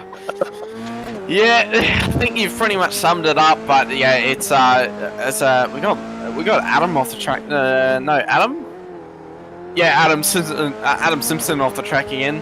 Sorry, I've just had a brain fart. But yeah, as we see Matty up on the timing board, and so's John King as well. So. I haven't seen John for a bit, personally. I used to see him in GRC, so awesome shot there too. But as I want to mention, but yeah, I haven't seen John for a while, so good to see his pace. I haven't seen him for a bit personally, but yeah. Oh, see, another mate of mine is back out at the moment, though he's in the pits at the moment. Bruce White had to send his wheelbase back to the get a replacement one, I think. So, but it's great to see him back here tonight and out giving the F3s a go. He said he would have done the TCRs, but it's too early. Queensland, too early, because we're no daylight saving for us here. Yeah, they're backwards, as we all know. Queensland's backwards, ladies and gentlemen. Mate, she's a pretty nice, chill place to live, buddy. The weather at the moment, though, we are getting a few bit of those rains, but we haven't got smashed like New South Wales. Oh, mate, WA's even better. 26 degrees the other day in WA, bright and sunny. Yeah, so, yeah, and when we get to summer, when it's 65, that's when you talk a different story. No, you got that heavy mental doctor that comes in and cool you down occasionally. So yeah, exactly. At the moment, it's rather interesting. We're about halfway through this qualifying. We did see the drivers on low fuel getting down into the 10s in practice. At the moment, I'd say Matty Jones has just done a 1:11.879. So the first man into the 1:11s and straight to the top of the leaderboard. Matthew Pignata with a great run, only a 10th back there with a 1:12.071. So he's having a good run so far. Adrian Loretti up into P3 with a 12.1. Chris Island with a 12.4. We've also got Jeff Thomas up in there. I know Jeff was showing some great pace last week and had a big moment in that race that cost him. But at the moment, apart from Matthew Pignata in the middle there, oh no, Look at that. Jeff Thomas has gone with a 12 flat as well. So we've got 3 guys. Daniel. Cars separated by 2 tenths, mate. Look at that. We got Daniel in P2 from Matthews. Just clipped him by hundreds. He looks like he's got him. But yeah, Daniel's had some great pace too. He's one of these kitten cars that just come out of nowhere and goes bang, and just puts the lap time down. And yeah, it is. We had Dave Galto and Danny Masick join us last week with the Fishy Motorsports. Sorry, not the Fishy Machines. I should say the Kittens Racing Machines. So there was 6 of them out there. Is there now more? Is that another one? Oh yeah. My God. There's too many fishy cars and there's too many kitten cars. Like, come on, boys. Like, what are we doing? No, well, it's an excellent field tonight. We saw the TCRs were down a little bit on numbers tonight, but the F3s are more than making it up for them. We've got 22 cars on the grid for tonight's race. Looks like Bruce White's still in the pits, so maybe just having some issues with his... I know he got his wheelbase back last week, so he's been playing around with it, and so maybe just hasn't had a lot of chance to practice here at Winton. Because it definitely looks like some of these boys have put the hard yards in, Connor. A tricky place to get used to, and they're flying. Yeah, it's one of these. It's one of these. There's a lot of guys do a lot of practice to get the most effort out of these cars. They're not the cars that car and track that you jump in and just be quick instantly. So yeah. Well, we talked about it, buddy. You know, it's all about trusting the downforce and going harder to find more grip. And it's hard to do that when you haven't put the time in around a track. Yeah, and that's it. So I just noticed on the timing board that Adam Simpson's just back in the field there. So I think he might just be sitting in the pits. But Matthew's actually picked Matty Jones. Matthew Pignata has done a 1:11.838, so he's now... How far is that? That is 0.04 of a second currently the margin between first and second. And if you look at Matt Jones and Jeff Thomas times, they are almost identical. A 1:11.884 and a 1:11.883, I think it is. It's like 1,000th of a second separating the two of those guys. Yeah, that is crazy. That's incredible. It's crazy how much you can get the lap times down, as we saw. Sorry, it's a 1:79 versus an 884, so it's 0.05 of a second. That's crazy. Yeah, it's crazy. Adrian Loretti is only 1/10 back. Daniel Byrne is 1/10. They're not even a tenth back there. What's that, 300ths? That's crazy times. And then we go 800ths, 2/10, 1/10, 1/10. Yeah, like, what are we doing here? There's just too much. But as the top 10 are separated by 0.5 second at the moment. Yeah, that's crazy. But that top 12. As I just noticed, Matty Jones did a 1:10.4 in practice. I wonder if there's more on the table. If that's it from old Matty Jones. He's got pace, as we all know. He's last season's champion, as I talked about before. But if there's another second there, maybe just warming it up. Is that just a really light fuel load? I mean, I don't think 15 minutes is going to be enough for these guys to get enough fuel out of it. Again, Matty Jones just picked him. Sorry to cut you off again, Cal. Yeah. Again, 11.6 Matty Jones has done. Matthew's done a 11.7. So there's a 10. So Matty Jones has found a 10th. We talked about only half a second from first to 10th before. Now it's a 10th he's got Matthew. So yeah, it's getting close. It's getting really it's getting close. Matthews. It's not just getting close, buddy. It is close. As I said, we can go. The top 5 are separated. One of them around by a 10th. Or was that?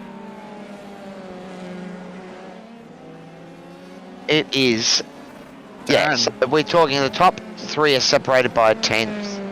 If we go down to... so... Chris Island just pipped Matthew Pagnata. So Chris Island's in P2 as Matthew Pagnata's just got him again. Matthew's in P2 now, and actually one thing. Someone screenshot that. That's absolutely insane. 1,000th of a second. That is crazy. So, yeah. Take a photo of that. Well, I've got it. There we go. Take a photo of that, ladies and gentlemen. If you're watching for one of these boys and one of... We have had dead heats here before, man. We've had them a couple of times now in SRW quali, so there's lots going on. Oh, I thought I'd clocked on earlier when we started there, buddy, and I forgot to select my role, so it never started the timer. Oh, it's going to be a good one.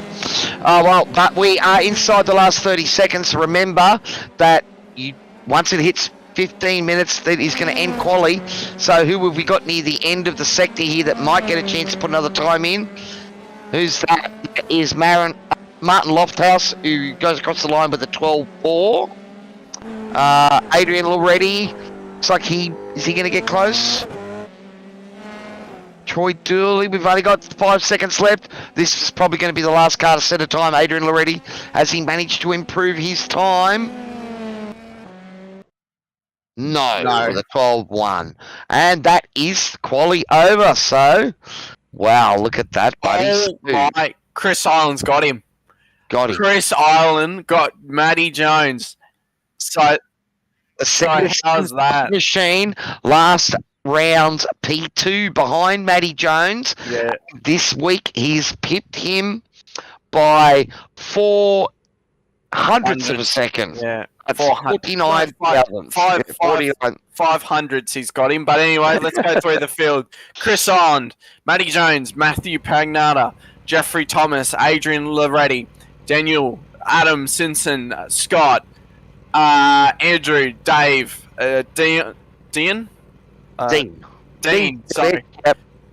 Steve Tonkin, Pete Bradley, Martin, Darren, Timothy, Troy, John, Tim, Stephen, Denny, Bruce White, and the rest are Ray Stewart. So, got 22 people on the grid tonight, so it should be a good race, Keo.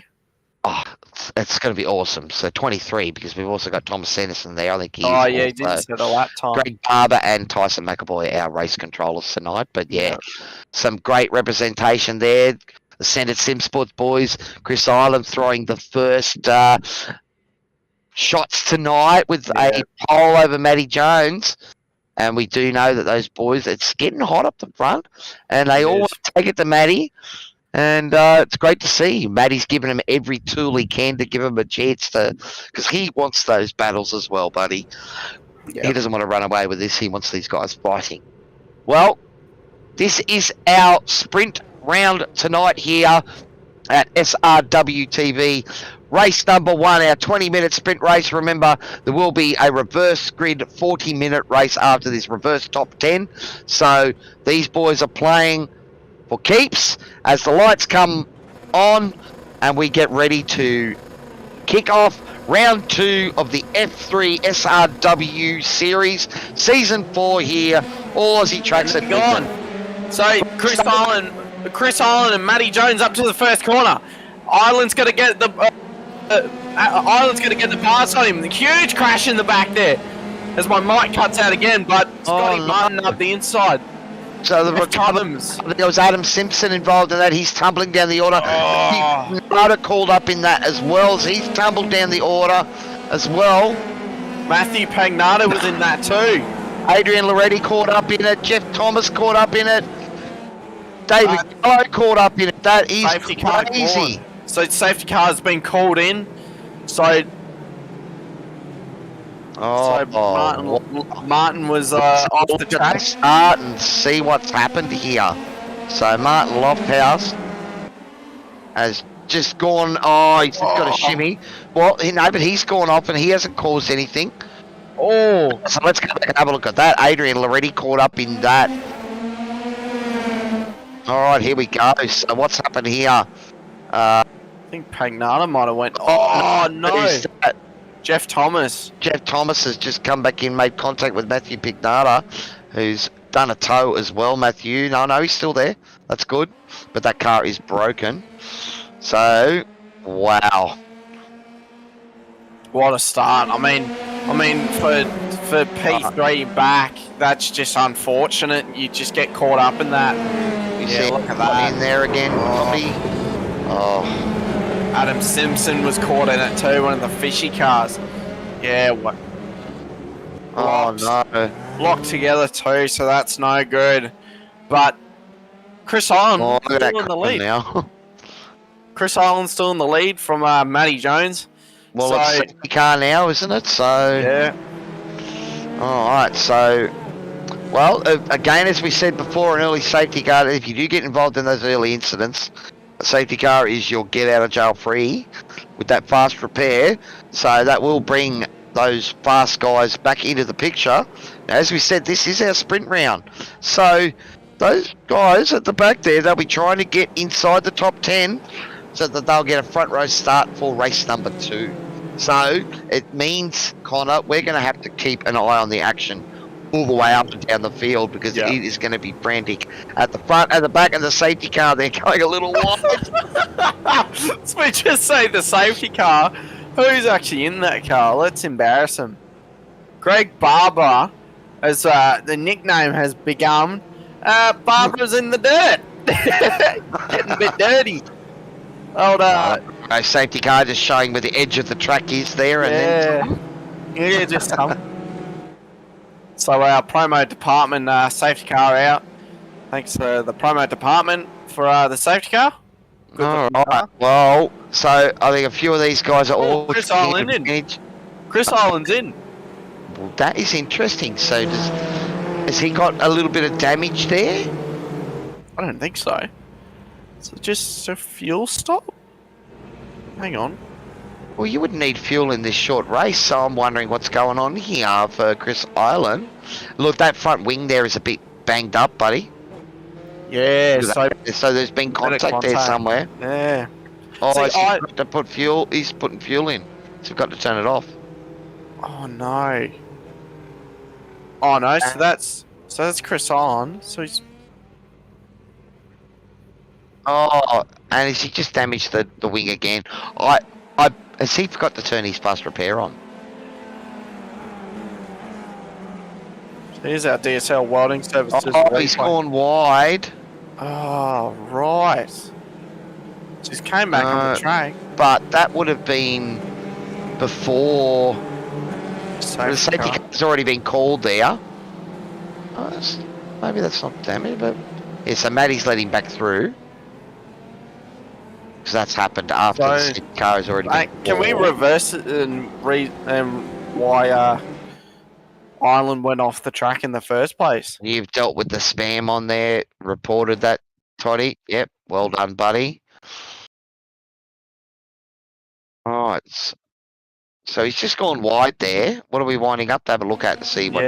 Yeah, see if he went wide. Because he went off the track there, so I'm just wondering if he's... No?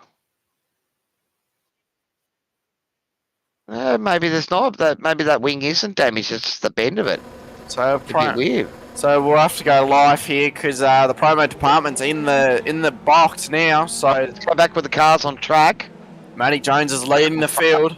He'll be And here wanting we go, this. No, Matty Jones. So yeah, something's happened with Chris.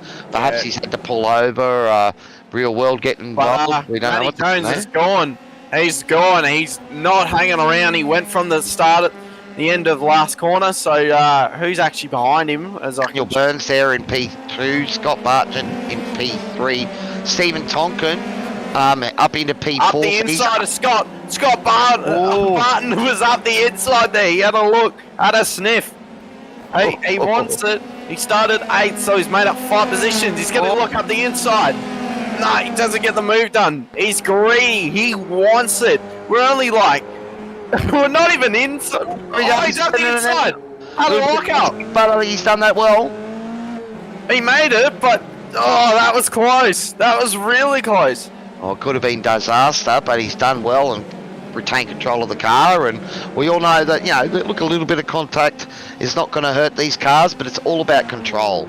If you make contact with another car and you're not in control, then that's when race control is going to come down hard. Yeah, and that's it. So we we're on the back of Scotty Barton's car, and Daniel will want this position back. There's not really many passing points, so that's probably why Scott put it up the inside there. So he's just gonna.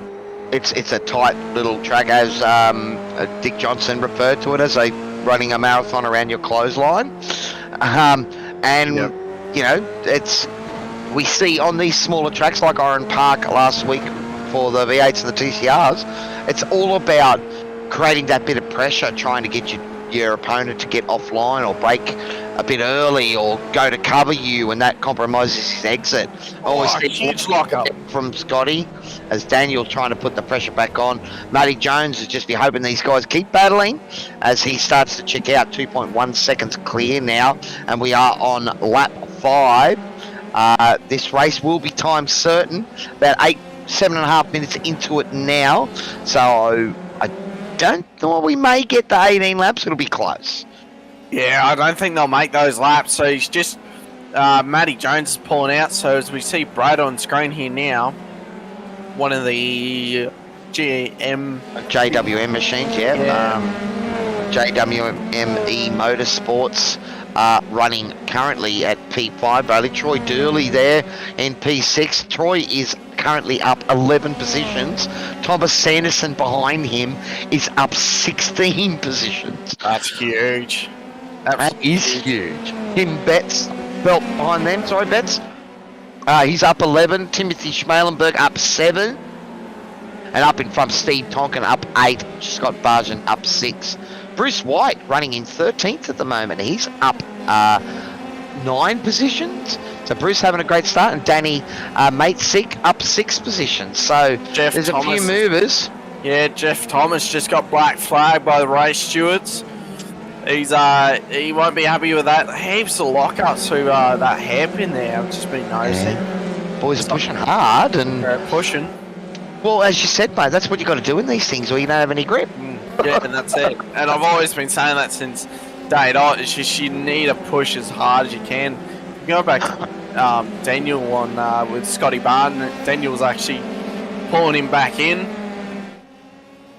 As we see on the screen here now with Scotty Barton. Scotty Barton here. Yep. Scotty Barton was actually doing the F3A last night with myself. He wasn't in my team, but I was racing against him, and I was in the racecraft entry. So good to see him again on track. F3 to F3. So I'm surprised he's not sick of these cars yet. I'm jumping on board with the onboard shot. Awesome shot. At the moment, I'm sitting back in my rig with the seat all the way back, so I've actually got my feet in that, F1 position at the moment, I reckon. So it feels a little bit like I'm, in the car, and that's what, our simulator's all about. We're all trying to replicate it and get it to look as good as possible, and love it. Yeah, awesome shot here by the chef Toddy. So on board. So yeah, look how much commitment they're just putting into the corners. Like they're just stomping on the brakes so they can get it stopped. Like you got to watch them go to the last mark here and look, second gear. They got to turn the car in nice and late. Third gear, so you get no wheel spin. Scotty Barton's just got to get a better exit through there. And the last corner now, they're going to go up to the chicane. There's a little bit of the toe of effect there, but again, just sitting on board for a lap here, you can see that there's not a lot of places that you can make a pass stick, without the guy in front of you making a little mistake. So it's all about applying pressure and just trying to force that little error of judgment in your opponent, and then being Johnny on the spot to take advantage of it. How bad's that sun coming down? He is right in the... No, they've got nothing on that. I did a video of my V8 official the other night, and Long Beach coming into the braking zone down that back straight, and this glare, you couldn't see even the signs. It was crazy. It was crazy, mate. I crashed into the wall. I just had no idea where to brake. Yeah, it's pretty bad for these F3s too. Oh, look, that's the worst I've ever experienced, and it's crazy, you know. Oh, yeah, Chibi just saying, yeah, he watched my stream there, and he said the Long Beach, the glare was brutal, and it was, mate. Oh, I don't think I've ever, you know, like when, I think it's at Monza, you get that great golden glow in the car in the afternoon practice, and that looks awesome because the inside of the V8 Supercar lights up gold, but yeah, it's better when it's on the side, not coming straight into your face, so a bit hard to see. All right, so has Matthew Pignata had another moment there? Yeah, maybe. It's from before. It looks like Chris Tylan has left the session, so maybe there's something's happened there. Scotty Martin just with a huge lock up front right there. Shibby just giving me a bit of grief again with as the average sim racer. Here we go. What happened here? Matty Pignata. So he's trying to be. Well, you see there, trying to be a pest in the mirror. Oh, he's lost it. And he's just, called the Alpha Venturi racing machine there, and that cost him a spot and brought him right back into the grips of the race steward. I'm gathering that must be Steven Sinkovich with a nickname called the race steward. Yeah, I'm guessing so. But unlucky for Chris Islander. It looked like he had pace on. Yeah, something's happened. So back on board with Daniel, and then back to Matty Jones. Like, look at this. Like, what? Why does he turn up? He should just. Why does anyone turn up? It's a bit disappointing that Chris had that moment because he was taking the battle to Matty there. Yeah, I'm sure. Look, Matty feels the same way. He doesn't want to run away with these victories. But you know, I know we talked to a few of the other guys. One of our rev heads in the V8 Radicals. Start from the back, Scott Callahan, and fights his way through the field. The problem with the F3s is that's a lot harder to do that, and especially in a tiny little track like Winton. You know, so and I'm sure Matty loves qualifying anyway. He loves putting in that fastest lap and really pushing himself. Yeah, 100%. Look at this train, huge snake. I've been calling for the last couple of weeks a snake. Just looks like a snake. If we get it on board. That Timothy Schmalenberg, the cork in the bottle here at the moment. Cork in the bottle. That's another one. Oh, look at the dive with the yellow car right behind him, just sitting behind him. Timothy right up front. Yeah, he's going to try and he's going to. But he's looking at Thomas. Is that Martin Lofthouse looking to try and make a move up the inside into T1? Let's stay on board here. As he got deep enough, he has. Oh, he made the move. Look at that. And Tim Betts looking to take advantage of that. Is he going to try and get it done in 3? We can see a big block there on the inside. Is that Bruce White and Andrew Lydon? I think Brucey trying to make his car as wide as possible there for a moment. Adam Simpson's coming through the field there. He's back in the thick of it too. It was Bruce White making the move. Good call, Toddy. So, well done. And we can see Adrian Reddy caught in the back there from that incident early on. So he's fighting his way back in. And that's probably part of the reason we're seeing that lovely big snake you referred to there, Connor. We've got fast guys at the back trying to work their way through. Yeah, it looks like they're all fighting their way back. It's actually pretty good to watch all the fast guys come through the field. It's really good to watch. It is, mate. Well, again, the F3s at Bathurst last week, it was an exciting race. Had lots of drama and moves and battles right to the end. And we're seeing the same here tonight here at Winton. This is our sprint round tonight, guys. So if you look at the clock and see there's only 4.5 minutes to go, this is only race 1. We have a second race here, reverse top 10. So if you love watching fast drivers have to fight their way through the field, well, guess what? You're going to get a double dose of that tonight here at SRW TV. Yeah, it's all happening tonight. We had a bit of an endurance for the TCRs. It's good to watch them, but Tell you what, these sprint rounds. Chris looking to make a move. He's on the inside. done well though. He's got that. Oh. It was a lock up then. Looked like there might have been a tiny bit of contact, but both drivers drove really well there. And Bruce showing his pace. He's back, buddy. Back at SRW. Great to see you out there, mate. And awesome that you're having a blast. Yeah, Bruce White as the shark. It's Toddy's just he's the shark apparently. You know, you got the fish is actually chasing the shark. So Wow. see that. Oh, so we just walk up from a bit wide there from Tim Betts, and Adam Simpson goes through, and he's going to be vulnerable to Adrian Loretti now. He's got to run him. Is Adrian going to try and send it up into the inside with a chicane T1? No, he's a little bit far back, so he's going to just bide his time.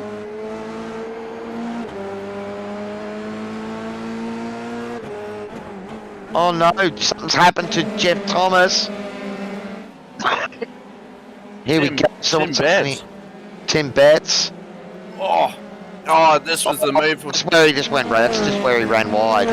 But I can just SDK Jeff Thomas has had a big moment as well there, Toddy. Okay, he's just come into the pits, has he? No, that's Jeff Thomas in the pits because of the black flag he got. That would have been his drive-through. Yeah, because looks as he pulled over. Maybe just because he slowed down there to let the guys through. So, look, Jeff, I'm obviously a bit disappointed with what happened, and he is, making sure he stays out of the way of the other cars. Doesn't want to affect anyone's race, so I will commend that. Yeah, you definitely want to commend those guys that go, hey, this is not my race, I'll stay out of the way. Let the fast guys go. Oh, Matty Jones now 7.4 seconds ahead, but if we go back, it's the battle for P2 at the moment. Daniel Byrne has got that gap down to within half a second, and it's closing down on Scotty Barjan, but we are inside the last 2 minutes of this motor race.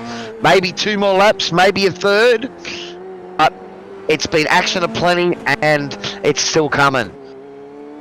Can Daniel Byrne close in here? Can he get by? It's a hard place to make a path, Connor.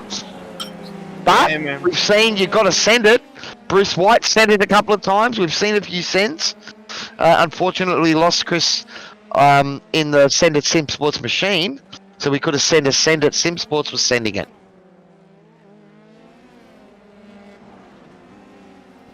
It looks like the Send It Sim Sports have been sending it the last week or two, so yeah, it's been good to see. Oh, Matty Jones just with the fastest lap of the race there, a 1:11.2. So even though he's running out front, he is still pushing hard and trying to better himself every lap. Yeah, Matty's probably one of these guys that just wants to keep bettering himself better. And I race with people like that all the time. Chris Mitchell, one of the guys I race with Racecraft, he's one of those guys that puts the effort in and try and betters himself every time he races. There's a huge lockup from Scotty Barton. It just looks like that front right's probably just the rim at this point. It's just a rim. It's just not even a tyre. But we're going to have to keep an eye on this because we are inside the last half a minute. So Matty Jones, did we see Barney the flagman waving there? I think we did. So perhaps not on the white flag lap, but it will be only one more, and it's this battle here for P2 at the moment. Scotty Barjan doing a great job of just holding off Daniel Byrne here. He's actually pulled out a couple of tenths in the last lap, but we can see now that toe, and Daniel closes back in again, and he's going to battle again. So I missed, is this white flag lap? I would be thinking so. We've just gone 20 minutes and we should be on the last lap of the race now, and it is once again a commanding lead from Matty Jones. He's just got to keep the car halfway around now. He's just got to keep control of the car, bring it through, just drive around section, the northern corner, and heading down the Falcon Straight now, coming into that Vance Petroleum Corner. That's interesting. Like now he's on the Falcon Straight. I had it a bit earlier, so he's at the Northern BM corner. So yeah, Matty Jones coming around. I just saw Stephen Finkovich going extremely deep there, but he managed to bring it up. And this battle here, looks like the gap has just sort of extended out, but it is Matty Jones that takes away victory in our first sprint race of the evening, 20-minute race. It is Scott Bargent and Daniel Burton battling hard, but it is Scott Bargent that has held on to P2, Daniel Byrne P3, Stephen Tonkin with a good recovery there for P4. Great drive, he was up 8 positions. A lot. Bradley Hudson in P5 also up 8 positions. Thomas Sanderson coming across the line in P6, 17 positions. Thomas started last on the grid and come home in P6. That is an unbelievable drive. Yeah, Troy Gurley P7, 10 positions from Troy. Martin Lofthouse in P8. Bruce White in P9, 13 positions from Bruce. So another hard charger as well. So that is absolutely crazy. And who was our P10? Adam Simpson, was it? No?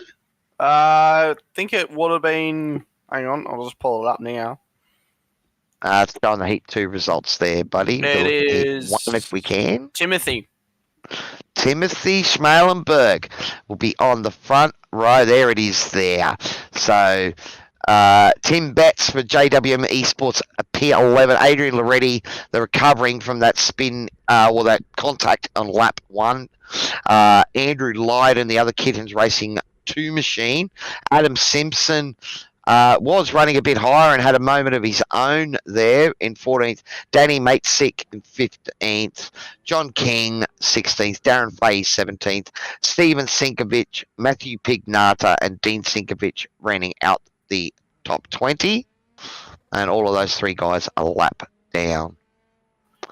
Yeah, so to see, hopefully if Chris Island makes it back in, that would be great, because it is Jeff Thomas, Chris Island, and David Gallo, our last 3 runners, and David Gallo left the server as well, did he? Darren Fahey, we've lost Darren Fahey as well. So I don't know what happened there. So perhaps the guys just rebooting their system. We do have a few minutes before our feature race for this evening will kick off. And remember out there, guys, it's all thanks to DSL Welding Services. It's once again great to have them on board for this season. We can also thank Pagnian Advanced Simulations, Dragon RC. Oh, sorry. So Racecraft Simulations. Racecraft, sorry, I apologise. Yeah. Dragon RC, Melville Equipment Corps, of course, and we've got Warren and Brown Technologies and Toyo Sim on board as well. So the sponsors keep rolling in, and it's going to be awesome here. Yeah, 100%. The sponsors are just rolling in, and if we didn't have them, it wouldn't happen. Like we said in TCR. That's the thing, buddy. I mean, you know, look, we are talking gibberish about a fake race, and we love it because, as we said, the racing, it might be a electronic medium or it's not real life racing, so we call it fake in that extent. Yeah. But it's racing, mate. It's racing. Yeah. These boys, you're able to jump on with your mates or jump on with people you don't know and, you know, bang wheels, race wheel to wheel, make passes, make mistakes, cop other people's mistakes. It all happens, and it's such a great community, and we love having you guys a part of it. That's what SRW is all about. It's trying to grow this sim racing community. The more, the merrier. 23.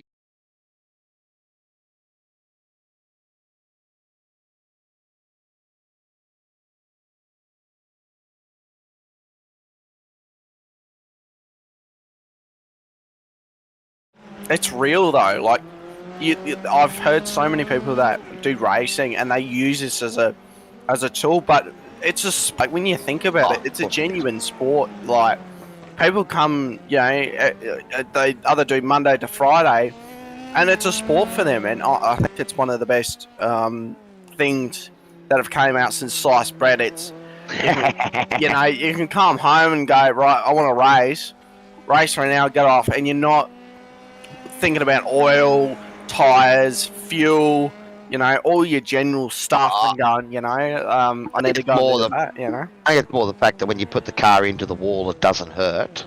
Yeah, that too. And you can hit the escape button and start again. Though it might ruin your race, but you can get out of the sim and start another race. And but in the end, look, it's all about the community. Without the community, you know, it's nothing. It's nothing. Yeah. So, you know, we get together, we race with our mates, we form these great rivalries. You know, I saw earlier, following Van Gisbergen's win at the Bathurst 1000, him and Garth Tanner, great drive. But Scotty McLaughlin put up a little post saying, I don't mind my record getting beaten by another Kiwi. You know, both of them sort of saying that they love racing against each other. Yeah. Right? So, and, you know, in the end, I've always said this to my friends and that in the past, that it's when you have those great moments, they're the memories that you remember. So you may not remember how you got your first win in iRacing, but if you had to battle your butt off for that first win, for sure you remember it. Yeah. Oh. You know, and these are the things. May not remember a win, but you remember the battle you had against Greg, you know, dealing with Team Greg, where I had to carve through both of them. They will hold me up and they were wide. You know, these sort of things. And they're the memories that, you know, you build up and the friendships through it. All right, so we have the cars gridding up for race number 2 here tonight at SRW, and it is Timothy Schmalenberg in P1, Bruce White P2, my buddy, up on the front row of the grid, Martin Lofthouse with JWM Esports P3, Troy Durley for Team 3 in P4. It's Thomas Edison, Alpha Venturi Racing. You're looking for a bit of redemption this race, P5, Brad Hudson P6 for JWM, Steve Tonkin, another JWM, so it's JWM and kittens everywhere. Daniel Byrne, kittens racing, number 2, Scott Bargen, After Dark, Sim Racing. I missed P10 there, but we're running out of time. The lights are coming on, and maybe I've got to take it out. We've got to light. No. Go. Start? No, is that Timothy Bruce or Timothy? Got a great start. That would be. That was Bruce. It was Bruce. Contact there at the back between Martin Lofthouse and Troy Durley, but they're still going. Looks like it's clean up back there this time through T2 and T3. Yeah, so Bruce White is leading the field with Timothy. As we don't see our telemetry working. It looks like we have lost Chris Island for the night, so that is unfortunate. And there's that a car blinking out there and reappearing. So that's a bit scary when you see that happening. Who's that? Matty Jones trying to make a move up the inside. He's already up a couple of positions past Stephen Tonkin. Scotty Barton, has had someone run wide there? Yes. Oh, Matty Jones is gone. Matty Jones has gone off track as well. That's our leader for the championship right now. He's off the track. Oh. Well. This is a 40-minute race too. Oh, cars are everywhere. We have a safety car called. Is that Bruce White that's had an off? No, Brucey, you were running away with it there, buddy. Or is that Contact? Who's that rejoining behind there? So we have a safety car now. Oh, DSL Welding Services replay. Okay, so there must have been Contact here somewhere, was there? Let's have a look. We can see that train up the front. I saw Bruce just lock up. And you can see Bruce locking up in the distance up there. Is that when he's run wide? No. Are we struggling to get that? Just... Here we go. So he's just run wide a little and spun. Oh no! Oh, he's avoided. He did pretty well. Look at the contact there at the back there. Was that Darren Lofthouse? And who was that involved with him there as well? So unlucky Bruce, just a tiny bit too much throttle and looped the car around. But the positive sign, he kept it out of the walls. Yeah, and that's he's got key. Wow. Well, this is supposed to be the longer race, Connor, and so that was a tap in the rear. So that's what's happened to Matthew Lofthouse. And is that who's that that's gone into the back of him there? That was that Matthew Pignata. I think they might have gone into the back of him there. So, and that's a broken car. That's Martin Lofthouse with a broken car there. Wow.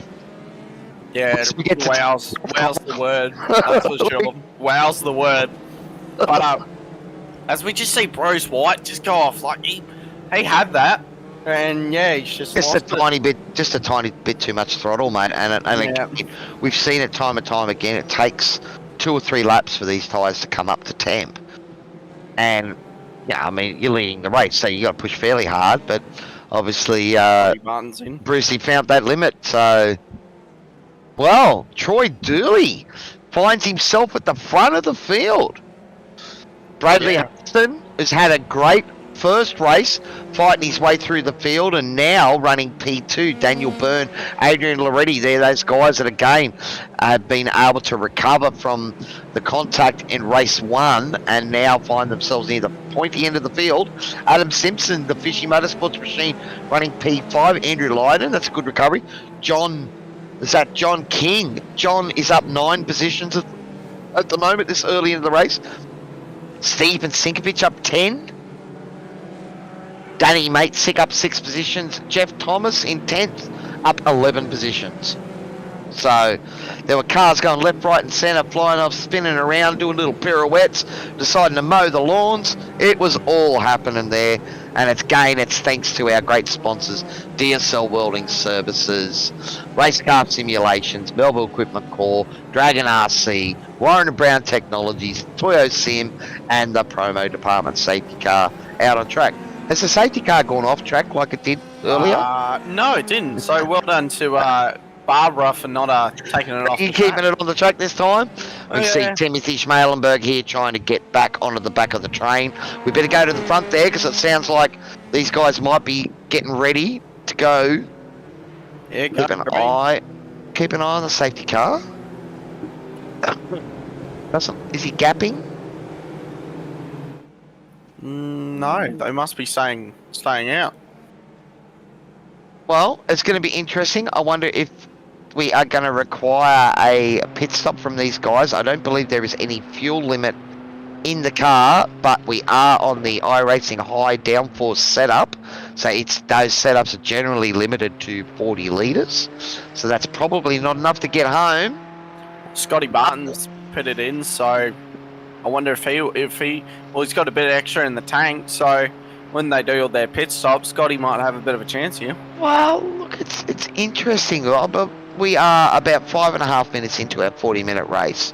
I did have a chat to the TCR guys before the race, but I didn't get to have a chance to have a chat to the F3 boys to see if the fuel save was going to be on the cards tonight. So if you know out there in YouTube land or Facebook land, put it in the comments. Let us know what's the strategy for tonight. And I suppose the other thing, we've had one safety car. How many more do we think we're going to get, Connor? You reckon there's going to be any more safety cars? I reckon. 2 more. I reckon, yeah. I'm thinking we're only going to get 1 more. I think there's going to be another one. The cars are bunched up together, and we know that safety cars breed safety cars. Yeah. I will say also, I don't think any commentator has got the number of safety cars for an F3 race. I think in the F3 I did nail it. Oh, you did? That's right. You were the first that did get it right. Yeah, I was actually. Yeah. What was it? I think we had 2 safety cars. Well, at Bathurst last week, that's right. Yeah, there was 2 or 3. 2 or 3. Yeah. Might have been 3. Yeah, it might have been 3 actually. But we can see here, it's a great sized field here. Unfortunately, we lost Chris Ireland. So hopefully everything's going alright for you, Chris. It wasn't a hardware failure or your rig broken. Don't do a Brody Kostecki and break a brake pedal going into the chase in the Scops 1000 that he did. So...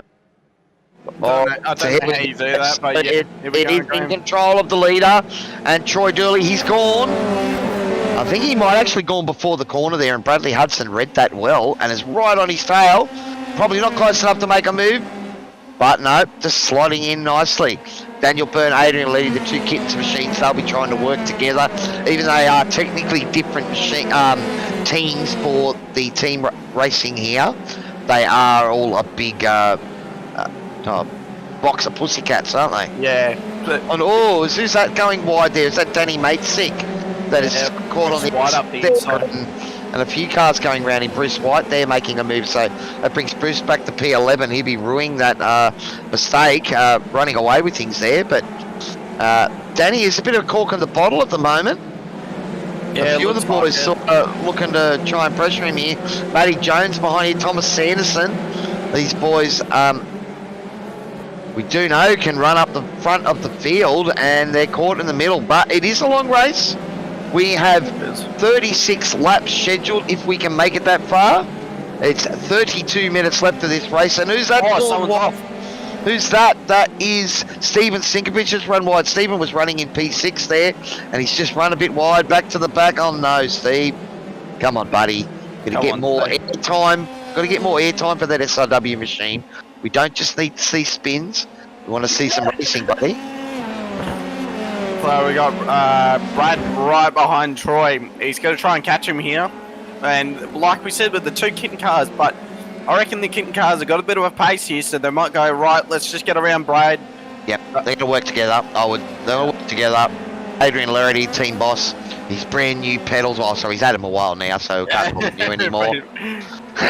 You know, but he'll be egging the boys on there. I'm sure if I looked up, they'd all be in the chat egging each other on. They love it. I'm actually surprised that Darren didn't give me any dirt this week. Wow. Darren Fahey was in the pits, so I don't know what's happened there to Darren, if he's had a moment. Steve Tonkin's gone off and had a moment, so it's still all happening, buddy. There's action all over the track, and we can't keep an eye on it. If you have a look at that leaderboard there on the screen, guys, when it's yellow or orange, it means that there are battles going on. There's only a couple of white ones. There's battles everywhere. Yeah, they're just everywhere. I think it's just that gap between Bruce White, so yeah, Matty Jones. So that's it. But besides that, we've got Scotty Barton coming back through the field. He did his pit stop, if we do remember. So yeah, he did do the pit stop. It looks like someone's going to make a move up there. Yep, on the inside. That's was that? That was so close. Timothy almost smashed into the back of one of the Kenton cars. Yeah, that was Danny Matesick there. So I think that was Matty Jones going through, Thomas Sanderson going through. Oh, he's done well, Thomas, to hang on to that. They had a little bit of a wiggle. Is that a spin in the back there? I think I saw something in the back behind these guys. There is a big gap. Yeah, something's happened in the back there. To keep an eye on that may well bring another safety car. Danny Matesick involved in that. Dean Sinkovich. Yeah. Off the track. Can he get it moving, or is it broken? No, he's just requested a tow, so it might be safety car number 2. Here we go. Let's have a look and see what's happened here. Oh, so he's just... So the two Kittens cars have gone in. Oh, bang. No. And who was that that's taken out Stephen? I don't think he had any control of the car there. Is that Adrian Loretti? I don't think so, is it? Yeah, was that... Trying to see who it was that hit him then. So Tim Bretts has been penalised with a black flag, and so was Thomas in black flag. Oh no, Thomas Sanderson. So it was that contact there. So, and who's that? That's Darren Fahey that got caught up in that. So oh no, teammates. But that's kitten on kittens. So they got the claws out tonight, boys. Oh my god. Yeah. What are you doing, boys? Teammates. Well, it happens. Might have been Kittens 1 versus Kittens 2 versus Kittens 3, so maybe they're not as friendly. Maybe, you know, if you chuck, maybe they're all wet cats. You chuck a box of a bunch of wet cats into a box and watch them fight each other. Maybe that's what it was. Maybe it's a cat fight. They just had a bit of a cat fight and move on. But as we can see, Thomas Sanderson with a big banged up wing there, so with a penalty. So DSL Welding. We need the fast repair, and you'll have to do it again through the pits because he's got a drive through to serve. So what's happened? He's just blinked out. Then he's had a stutter. That's unlucky. That's not really his fault. I'd say he's had a screen freeze or something like that right as he's gone into the braking zone. What can you do when that happens? definitely not what you want. But Well, we talk about it. Technical gremlins with computers and simulations, I suppose, are akin to those real-world issues. You know, where the dollar part on your $500,000 race machine decides to break, and the whole thing dies on you. yeah, So we don't have the safety car out there, so these guys are all still alive. They've managed to get it back. It is Troy Dooley who has a 1 second gap over the moment over Bradley Hudson in P2. So the Team 3 machine doing well so far, staying clean. This is Bradley Hudson and Daniel Byrne putting the pressure on Bradley Hudson now. He's just gapped his team Kittens Racing boss Adrian Loretti back a little bit, and that's Adam Simpson staying in the picture. Andrew Lydon behind him. So and then if we go back, it's Jeff Thomas is not far from that battle. Matthew Pignata on the back of this. John King on the back. Look, this is a 10-car battle for the front, and they're all within touch at the moment. yeah. I mean, if Troy at the front has a bit of a mishap, well, they've all got to dodge, weave, and duck. So if you know, if that happens, well, you know, you could probably make up 5 spots because everyone's trying to get out of the way and getting on the dirt. So keep it straight, you'll be all good. So Scotty Barton 13th, so big game from him. So I'm actually surprised they didn't pull out a second safety car because Stephen had to tow. So yeah, I'm pretty shocked they didn't.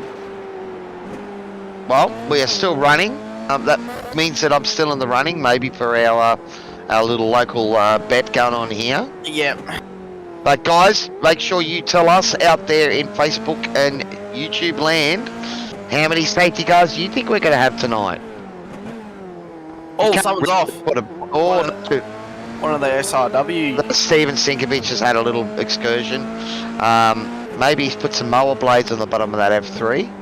It is looking a little long there. With the Yeah, I think he needs to go and mow that bit. Looks like he's come on an outlap, so maybe he's gone for tyres and they're all cold again, because that looks a little slippy, that car. As looks like he's getting, or definitely going a lap down. That's Scott Barjan and It was actually Martin Lofthouse going past him now. Timothy Smalenberg and Scott Barjan.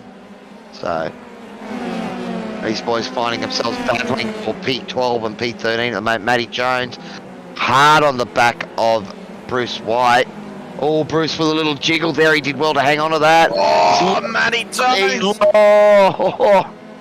Brucey locked up there. Matty had a sniff, and that could have got his nose bitten off then, but he's hung on to it. Yeah, that would have been an absolute shambles if Matty went in the back of Bruce there. But well done to Matty for just stopping the car. Well done to him. Well, I don't think he expected Bruce to lock it up there, but look at this train. It's starting to thicken up now. Looks like a thick shake now. Matty making a move up the inside. Oh, Bruce cutting. Yeah, that's aggressive. Well done to Bruce for giving him the shoulder though. That's good. Good to see. He's racing hard. Well, Matty's going for the inside run. Is he going to go deep enough? He's got it done, yeah. Bruce had to get out of it there. I'll fight, Bruce. I love to see you put up the fight, buddy, but yeah, Matty's just too bloody quick sometimes. Oh, a little lock up from Matty Jones, so just giving Bruce a little smoke signal there to say I'm not out of this just yet. Run wide as well. So Matty is pushing. Oh, Troy's around! Oh no! And race leader. He's coming back on the track now. Oh no! That Matty Jones going through. Yeah, that's Matty Jones passing We Troy. might have a look at that. There was comment on the radio there. I don't know if there was comment in contact. No, it looks like he's well out on his own. He's done it all by himself. Oh, the back end's just been around. Yeah, just a little bit too much brake. He's done well to roll off out of the corner. And then, looks like race control's been on a penalty. So Danny Metzik and Martin Lofthouse have got penalties. I heard the last one was for not holding brakes. Alright, and unfortunately, Troy, you're running P1. Now we've got to add 10 spots to that P11. So the curse of the leader. First it was Bruce White, now it's Troy Dooley, and those boys are now racing each other. So they've got their own battle for the P11 going on now. P1111. 1-1. Alright, so. Well, they're all in to win it, to be honest, because that train's so big. That's it. You know, doesn't take much. You're not out of it, that's right. And I mean, we can see here the battle for P1 now between Bradley Hudson and Daniel Byrne, and only 0.3 of a second separating them. We can see that Daniel has got Adrian Loretti behind him. Adam Simpson, the lone piranha out here, has managed to keep himself clean and running P4. So Adam, we're loving that, and he's right in the thick of it. We just have a look at this train. It's still going. It's Andrew Lydon into P5, Jeff Thomas into P6, Matthew Pignata.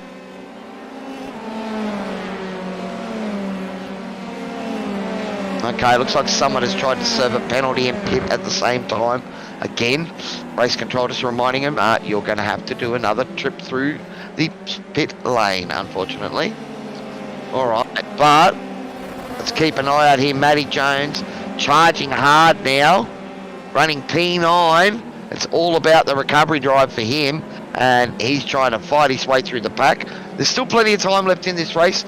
21 minutes of this race remaining here on SRW TV, guys, so there is plenty happening, and we're seeing action aplenty, which is exactly what we want here at SRW TV. Yeah, as we can see, Bradley on the TV right now, he's actually got two kitten cars behind him, so they're working as a team again. So I'd hate to beat Bradley right now, and then he's got a piranha behind him. So it's always better to be out front, though, buddy. It is. But when you got two teammates, they can work together, you know. So one can dive, he'll open up the door, and there's two kit cars gone. And I've done that before with my teammate, by the way. This might be the move up the inside. Oh, just big turn. Oh, the kitten car's hit the other one. Oh no! They're in the middle of the track. Oh, what? Adrian's out of this. His car's broken. Oh no, the kitten car's ruined Adrian and Daniel's race. They're gone. Oh, we're going to have a look at that to see what happened there, but that is a crazy moment up front. We can just see the curse of the front row of this race. The front runners seems to be striking aplenty. So what's happened here? Okay, so he's got a massive, Daniel's got a massive run, and I think that is, he's just Bradley's turned down on him, maybe didn't realise the run that he had there. So Daniel had a great run. Look at this run that he gets. Oh, safety car. You see that? You can see there that Bradley Hudson had got a rough road, had to go over the sausage curbs, and that's what sort of cost him a bit. You can see here. Oh, he's just set it in. I think that's. I don't know if we'll have to see what race control's got to say about that. Oh, we can see there, look at that, and that's probably done heavy damage to Adrian Loretti's car as well. Adrian's out of the race, but safety car's been called. Adam Simpson is our leader of the race before the safety car. Still in the. So he is pitted though? Yeah, most of them are pitted. Wow. So. Well, mate, it's been action aplenty. We saw a few races last season where the F3s sort of, ended up gapping each other, and we got to have a bit of a chat, Scotty and I, about other things, but we're barely getting a breath this season. The F3s have been as much of an excitement machine as the TCRs. It's awesome.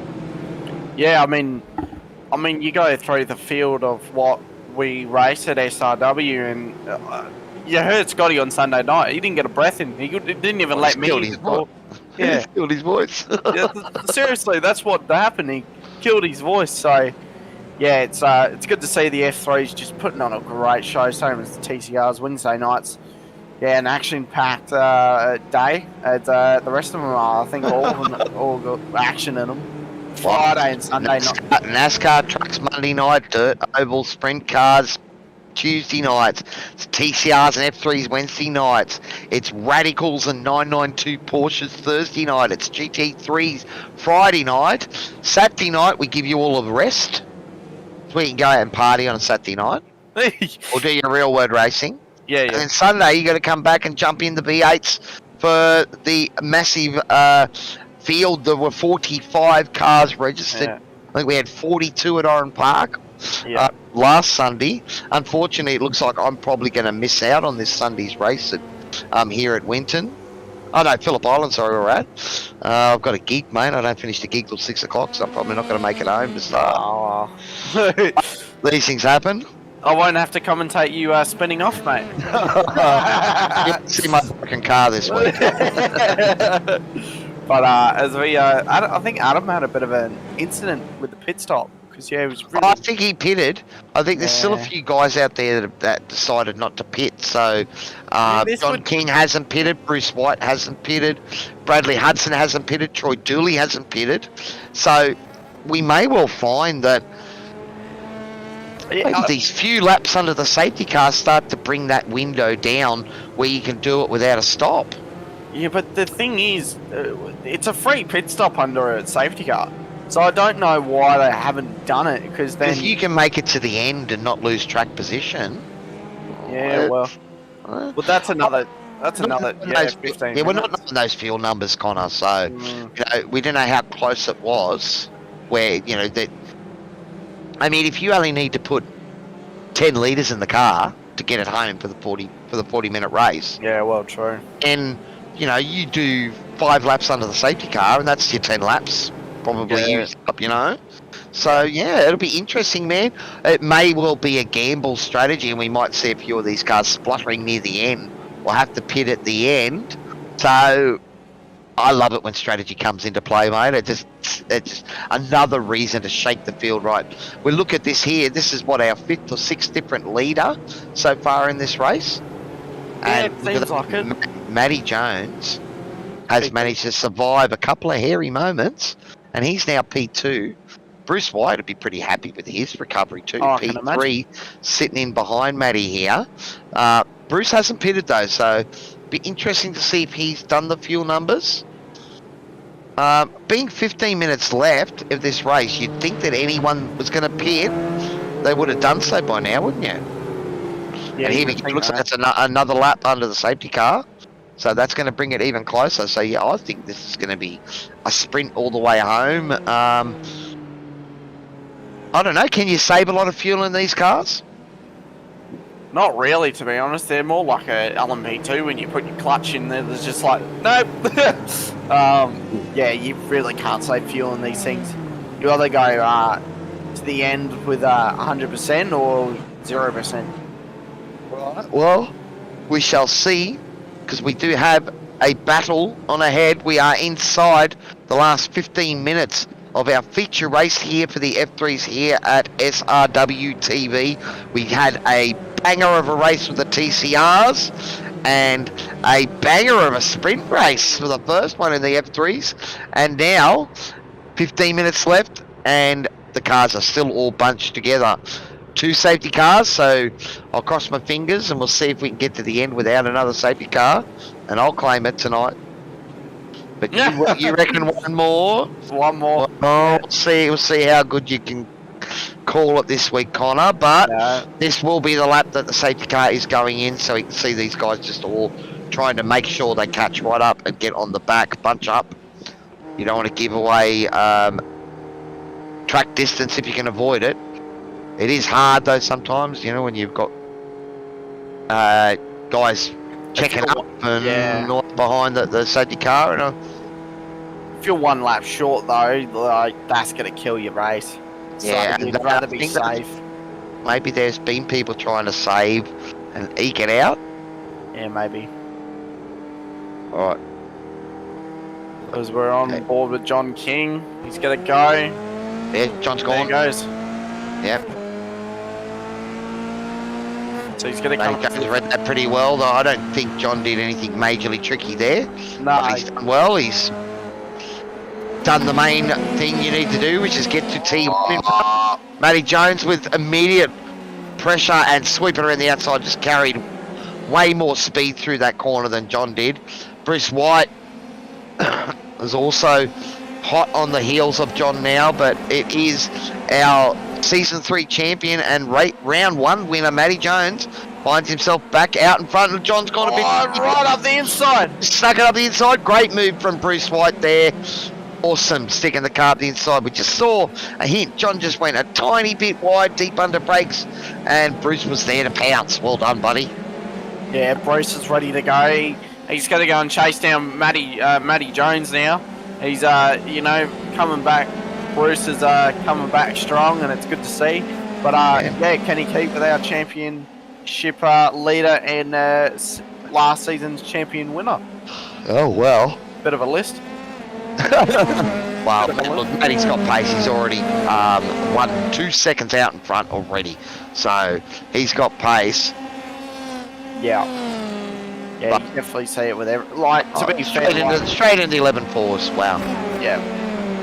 Dude's got pace, and it's good to see someone that's just another level ahead of everyone, to go, I'm the benchmark. Oh, he found himself a little bit lucky tonight, buddy, that second safety car shoved him back, as he made a little mistake after that first safety car, and was back battling sort of for the double-digit buddy positions. So he's done really well coming to the front. Bruce with a little lock up there, but he's kept control of the car.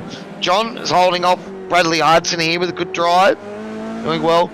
Troy Dooley in P5, Bradley Hudson ahead of him at the moment, and it is a super long snake. As you said, it's not a train, it's a snake. It's a snake, because they all move like a train, kind of, you see them move around a little bit, someone will move out a little bit, and then the other one will follow, and Could I just see an SDK there saying Greg Barber crashed, so that's the safety car crashing again? We might have to call him out on that. He's had a little excursion tonight in the promo safety department. Yeah. And look at that, look at that timing board there, guys. If it's coloured, if it's yellow or orange, it means it's battles going on. We can only see a little bit of white, and it's orange and yellow everywhere as these boys are battling hard and fighting hard as we come down to almost the last 10 minutes of this race here at Winton Motor Raceway. Well, as we just saw, Matty Jones did a 1:10.9. What a wicked lap by Matty Jones. The fuel is coming out of the car, and he's now getting... Oh, is that a big lock up there ahead? I think that might have been Troy Dooley that locked up them, but he's still going. Done well. But we can see this little mini train here is that Scott Bargen and Stephen Tonkin put a lot of pressure on Scotty at the moment. Timothy Schmalenberg in front trying to hold off these guys. It's very much, if you blink, you might have 2 or 3 cars try to take advantage of it. Yeah, if one puts its nose up, the other one's got to follow. Adam Simpson has come off and had a moment. See if this will be another slap. What's happened there? DSL Welding Wednesday. Here we go. There's Adam Simpson, and who's that racing with him there? That is Matthew Pignata. Pignata, I think it was, in the Venturi racing machine. And there was a little bit of wheel contact there, so we'll have to see what the stewards of... Oh, it was Thomas. Thank you for that. Toddy? Yeah, same livery, that's what threw me. But thank you for that. But we'll have to see what Race Control's got to say about that. Yeah, be interesting what they say about that, but thanks to DSL Welding Services for that. Unfortunately for you, Connor, it didn't bring out a safety car, buddy, so it's still looking, I'm still looking good at the moment. I know. Wait for it, buddy. Wait for it. It's coming. It's coming. Well, we have seen that the F3s tonight here at Winton have been nothing that you could call predictable. It has been action-packed. We've had the leader throw it away a couple of times. Now, Matty Jones, he's fast and he's pushing hard. But when you see him starting to do 1 minute 10s, he's not holding back and looking after this lead. He is pushing it hard and could be a moment away from a mistake. Yeah, that's it. He can make a mistake. Daniel Byrne has received a penalty by the looks of it for that contact with Adam Simpson, so that's unfortunate.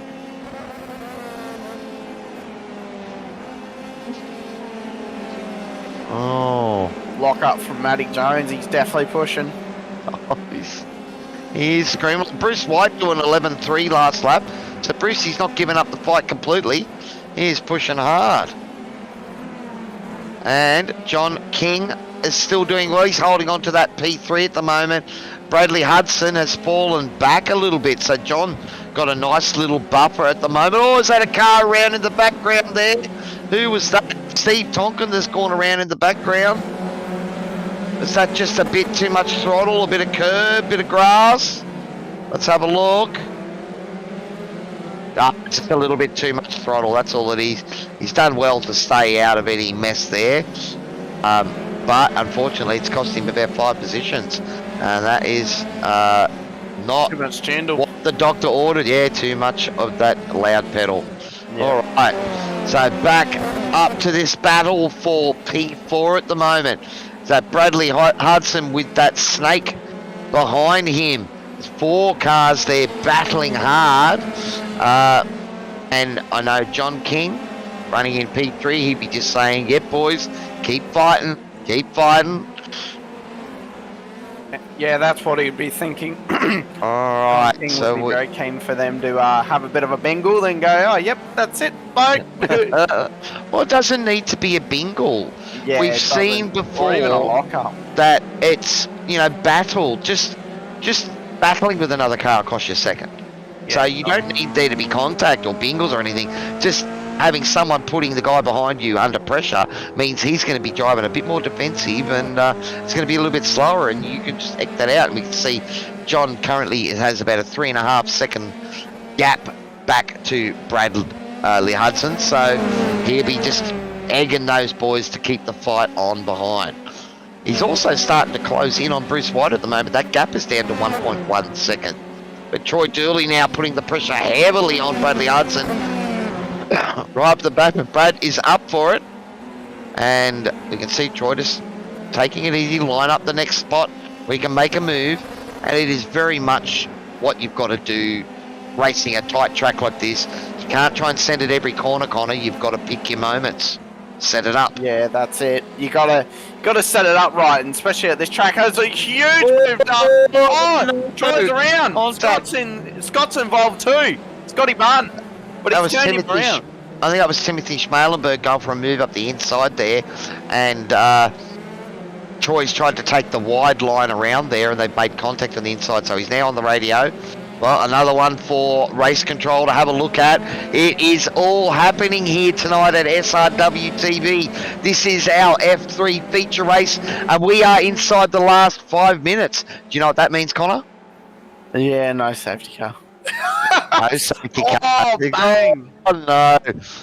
Timothy's just turned him. Wow. Fortunately, that may well mean a black for Timothy as well. Look, we know that it's not deliberate. We know that it's not. There's no malice in it. He's pushing hard, trying to race hard. Every now and again, you get it wrong. Yeah, so, that's it. And look, and I know that at racing with a lot of these boys, there'll be a big chunk of them together in the group chat. And even though, we see it with real life race drivers where they get heated on the track and then you get them off the track and they're buddies. So in the end, the competitive nature, it's their job. It's not quite our job at this level of sim racing, but it's our passion, and that passion's going to come through. So every now and again we'll get heated and on the radio. I know I've got called out for it by race control, so I'm sure you have as well, Connor. I did that. Did that on Monday, mate. Did it on Monday. There you go. And again, it's just what happens. Yeah. And we know everyone's not trying to make contact. We're trying to race as close as we can. Yeah. So I think is that Timothy Schmalenberg coming in to serve his drive-through penalty there. Matty Jones has come. No, the leader pitting. No. That might be a funny thing where the crew chief and the spotters, because you go around wide to go into the pit entry, you actually end up in front of people. It calls the leader. That's interesting. But as we said, buddy, inside the last 3 minutes, and we're seeing Bruce White, John King, Bradley Hudson. All of them haven't pitted. Matty Jones pitted on lap 2, but he was pitting because of some damage getting involved in a fracas there at the front. So those couple of safety cars have just given these guys a chance to get it home. Yeah, it just looks like if there's no safety cars, as we know, it's just basically gun-ho to the end and, use all the fuel in the tank. And as we see Scotty Barton on screen, he actually turned around Troy, so well done, Scotty, for that, bit of friendly turnaround. I'll turn you around, buddy. Oh, look, it's all good. Keep going. We'll have to see if just what happens. As we said, the boys are racing hard, and there's no brake lights in these cars, so you can't see when they brake. So I know that'd probably upset me when I'm sitting behind the fast guy trying to learn their lines and where they brake. There's no light, I can't tell where they're braking. Yeah.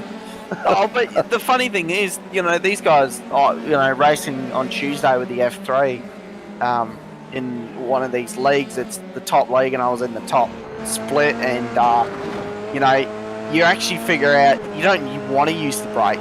You want to just use the car, the weight of it, and just barely touch the brake and put the throttle down as early as possible. And I was racing at mid-Ohio. So, we scored the rattle gun saying the same thing with the TCRs tonight. It was more about sort of lightly braking and rolling through and using the momentum of the car. Now, normally with these things, it's all about one or the other. So you don't generally coast in a formula machine. It's a flat accelerator. And when you get off the accelerator, you get on the brake as quick as you can. When you get off the brake, you get on the accelerator as quick as you can. Yeah, that's it. Flag indeed. So it is. Did you see Barney waving there, did you, buddy? Yeah, white flag this lap. So Matty Jones is on his last lap of the F3 SRW round 2. So he's just going to drive this thing around. He's not going to really push it that hard, but he has backed it up a little bit. He did a 1:11.8 last lap. So he's backed it off with quotation marks. Perhaps the tyres as well. Yeah, it is. At the moment, this is the battle for P2 at the moment. John King is closing right up on Bruce White, but is he close enough to get it done? Still got a bit, but it will be Matty Jones coming around the last section, I think. He's heading down the back straight. Just swerving. Coming into the last two turns, and it will be a clean sweep for Matty Jones tonight, our round 2 winner for the F3 Season 4 Championship here at Winton Motor Raceway, and that is a great drive for Matty Jones. Bruce White, my buddy Bruce, lives only about 50 or 60 k's from me, helps me with all of my technical stuff and rig maintenance and stuff like that. P2 from Bruce and John King, great battle there. P3 for Johnny, bringing it home. Well, wow. Yeah, what a race, mate. That was awesome. Yeah, that was really good. It was it's kind of weird seeing those names, John King and Bruce White, to me, old buddies of mine. So yeah, be good to talk to them and get them in the booth and say, hey, remember me? But it's good to see those guys on track, and Bruce just done an outstanding job. Starting up the front, having a bit of a spin, then worked his way back up to P2. So well done to him. Yeah, well, guys, I hope you all enjoyed the action here tonight at SRW TV. It started off with the TCRs at Phillip Island, and it's ended with an F3 double header race here at Winton Motor Raceway, and it is Matty Jones, the precision sim racing machine, taking out both races and running away with the W. Yeah, that's it, and he's just it's what Matty Jones has done. It's almost like it's programmed. I keep seeing that red car, we just don't instantly know it's Matty Jones now. So yeah, car looks great, and he definitely knows how to drive it. I think he's been practicing how to do burnouts and donuts. Apparently not, because he's on the dirt. But well done to Matty Jones for just dominant display, and I don't think much is stopping him now. Chris Island might bring something to the table next week. Yeah, we're going to have to find out what happened to Chris. Adrian Loretti unfortunately got involved in that and had already used his fast repair, so he was unable to finish the race. Stephen Sinkovich, P20. Daniel Byrne was another unfortunate. David Gallo, I'm not sure what happened to David. I think he didn't make the race either, like Chris Ireland, so maybe some technical issues for those boys. But here is the results of our feature race tonight. It is Matt Jones, the Precision Performance Shop racing machine, to take the victory in our feature race. Bruce White, our privateer, P2, John King with JWM Esports, and finishing ahead of his teammate Bradley Hudson. Andrew Lyden, the Kittens Racing Machine, in P number 5. It's strange not to have a kitten on the podium either. It's not going to have any claw marks on the podium this week, Connor. Yeah. Yep. Matty Lofthouse, the third JWM machine. All there's 6 JWMs out there running in 6th position from there with a bit of contact and a black flag, and has managed to recover nicely to finish P6. Matthew Pignata, P7. Matthew was right in the hunt in that first race tonight, but just had a few sort of little incidents that hurt his chances. Scotty Bargen, another one of those cars that was right up the front, leading the race at one point, and unfortunately got caught up in the mess. Troy Durley, Team 3, another guy right up front. It was just crazy, this race, and Thomas Sanderson wrapping out the top 10 for Alpha Venturi Racing, and that's how crazy it can get. It was changing all of the time, and we wouldn't want it any other way, buddy, would we? No. Why would we? So we got Bradley Hudson is in the green room. I'm going to send a little personal chat to my buddy Bruce and see if we can get him into Discord as well. As I talk to Bradley. Bradley, mate, what a performance. Yeah, quite unexpected. I guess I don't know. I think I started mid-pack for the first race and just kept it clean, and then just snuck my way up there and tried to keep it clean. I was out the front for a while, but decent race. Sweaty. Yeah, it's man. Definitely. Is your Discord a nickname or? Yeah. Well, what have I got at the moment? I don't know what it's flashing as at the moment now. But this is John King, correct? No. I just come down. That's right. Well, I drag you down, Brad. You jumped into the green room, but you had an interesting race there tonight, buddy. Yeah, well, I guess I was, out in front for a while, had a little incident, turn 3, managed to, I guess, stick it in there at turn 4, in the P4, but, some people helped me by boxing, so, yeah, it always helps. Yeah, so definitely. You had to box early on there, buddy, but fuel was never an issue with those couple of safety cars?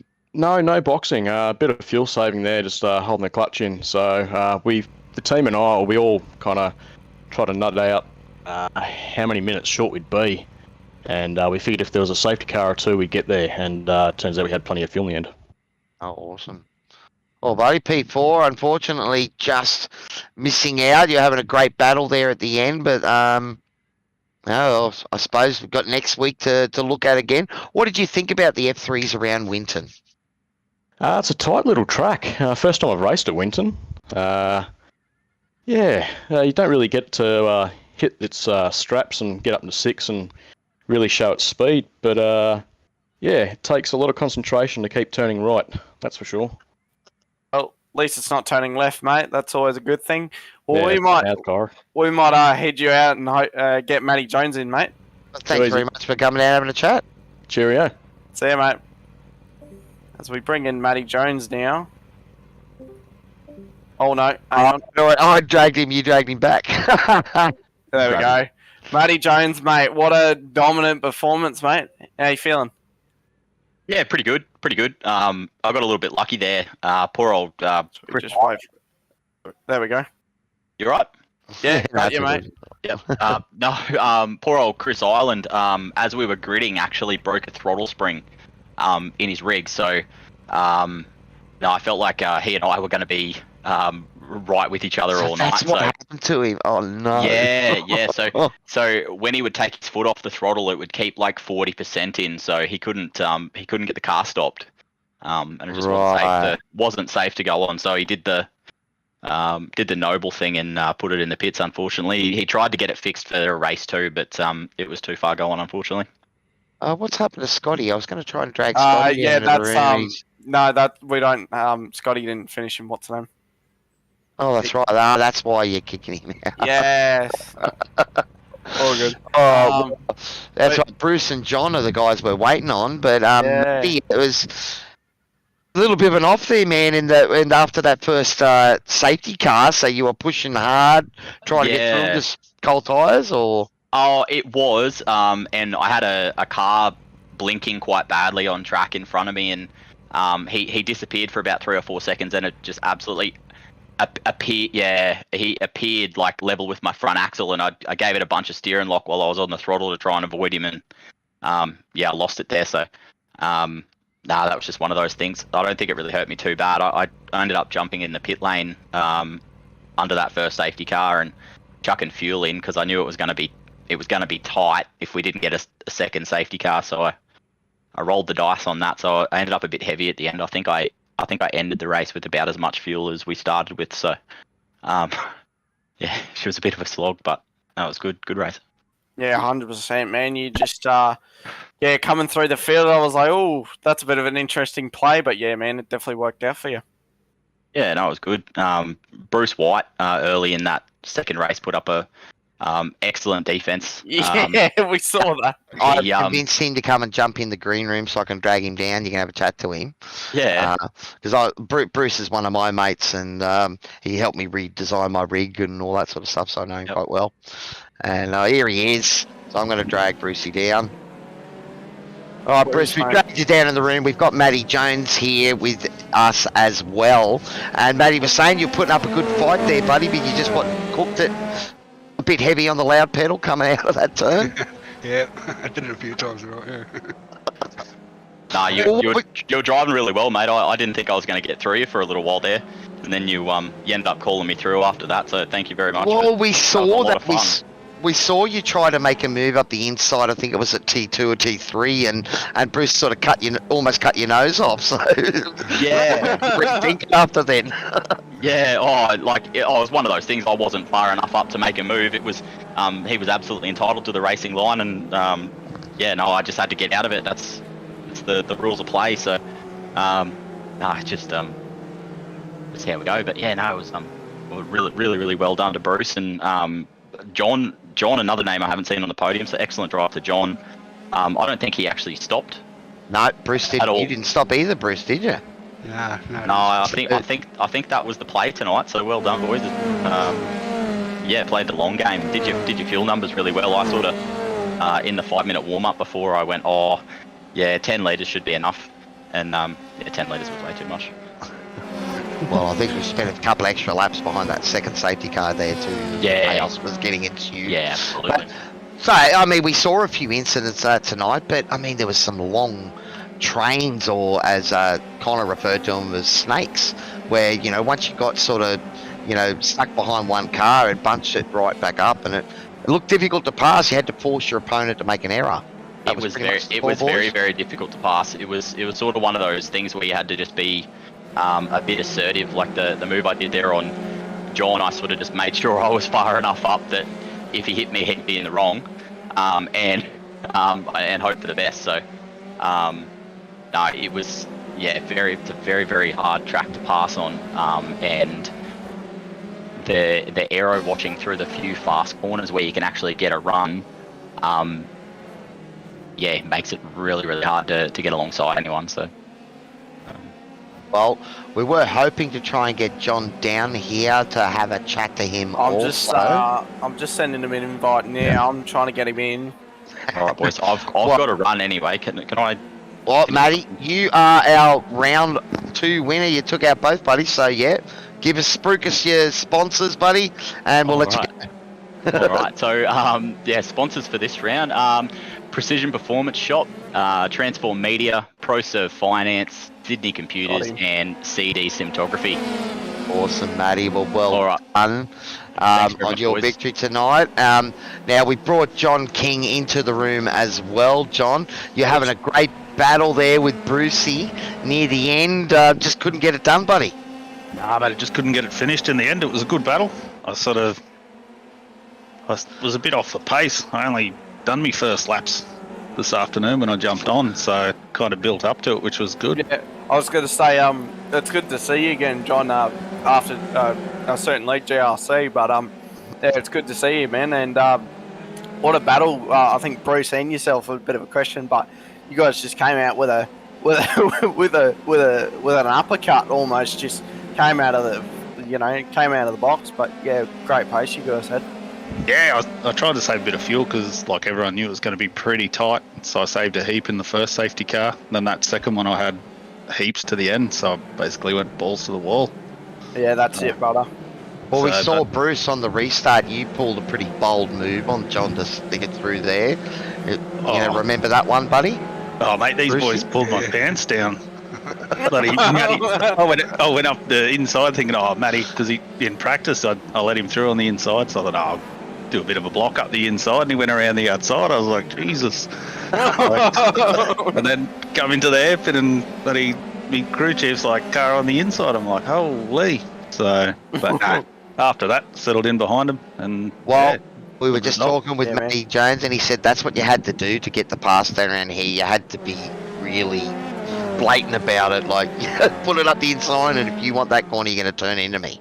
Yeah, mate, no, I was never going to turn in. It was a great move, and yeah, it was awesome. I respected that move heaps. I gave him heaps of room, so he was miles in front of me pace wise. So I was never going to hold him up. Just try and back him up a bit, I guess. We'll go back to you, Bruce.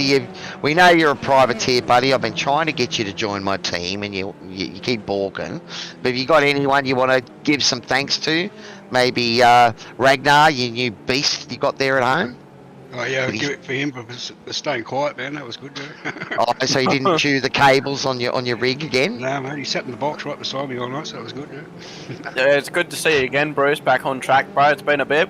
Yeah, you go, Con. Yeah, good, bro. Good. And yeah, it's good to see you back on the track, man. And you've just came out, like I said, just out of the box like it's nothing, no one's business. And yeah, what a performance, man! Just all the pace in the world. Yeah, I was a bit like John, mate. I sort of first run was this afternoon, and sort of had built up to it. So yeah, so it was good. Yeah. Okay, so was this track? I'm not going to say easier to drive, but is it maybe because the less of those sort of high-speed corners where you're really relying on the downforce? Is that sort of, because we've seen sort of... Sorry, yeah, that's probably what saved me, yeah. Well, mate, look, it's a great effort. Your first week back for SRW for a while, and you put it on the podium, Bruce. So well done. I'm probably not going to hear the end of that. Well done, buddy. You might need to come on board with my team, Bruce, instead of Cowie's. Alrighty, well, buddy. And John, P3 John, the JWM boys, there's a fair few of yous out there now, man. Yeah, we need like a couple more, and then we can have 10. And if the stars align, we can just bulk the whole top 10. Well, it's the JWN versus the Kittens at the moment. Yeah, could be. So. Well, I think there's 6 of you, and I think there was 6 Kittens at the start tonight. We lost a couple. Yep. But it's great to see. I mean, normally it's Fishy Motorsports. We talk about having 10 cars in the field. There's only one runner out there tonight, but you have earned the opportunity to spruik the sponsors that make your team everything that it is, buddy. So take it away. Mate, big shout out JWM boys. Always get in a bit of a laugh. And SCS Motorsport, TW Engineering, and yeah, you guys are putting on a good broadcast and a good show. And obviously the guys behind the scenes that set up all the lobbies and the races and all their time that's essentially free. Cheers to them. Okay. So we are going to bring Scotty Bargen down because apparently he finished 3rd overall. So we might bring Scotty in for a quick chat because apparently someone on the chat there is saying, why aren't we talking to you, Scotty? P3 overall. So you're right in the thick of it all night, man. It was up and down. It was some great battles going on, though.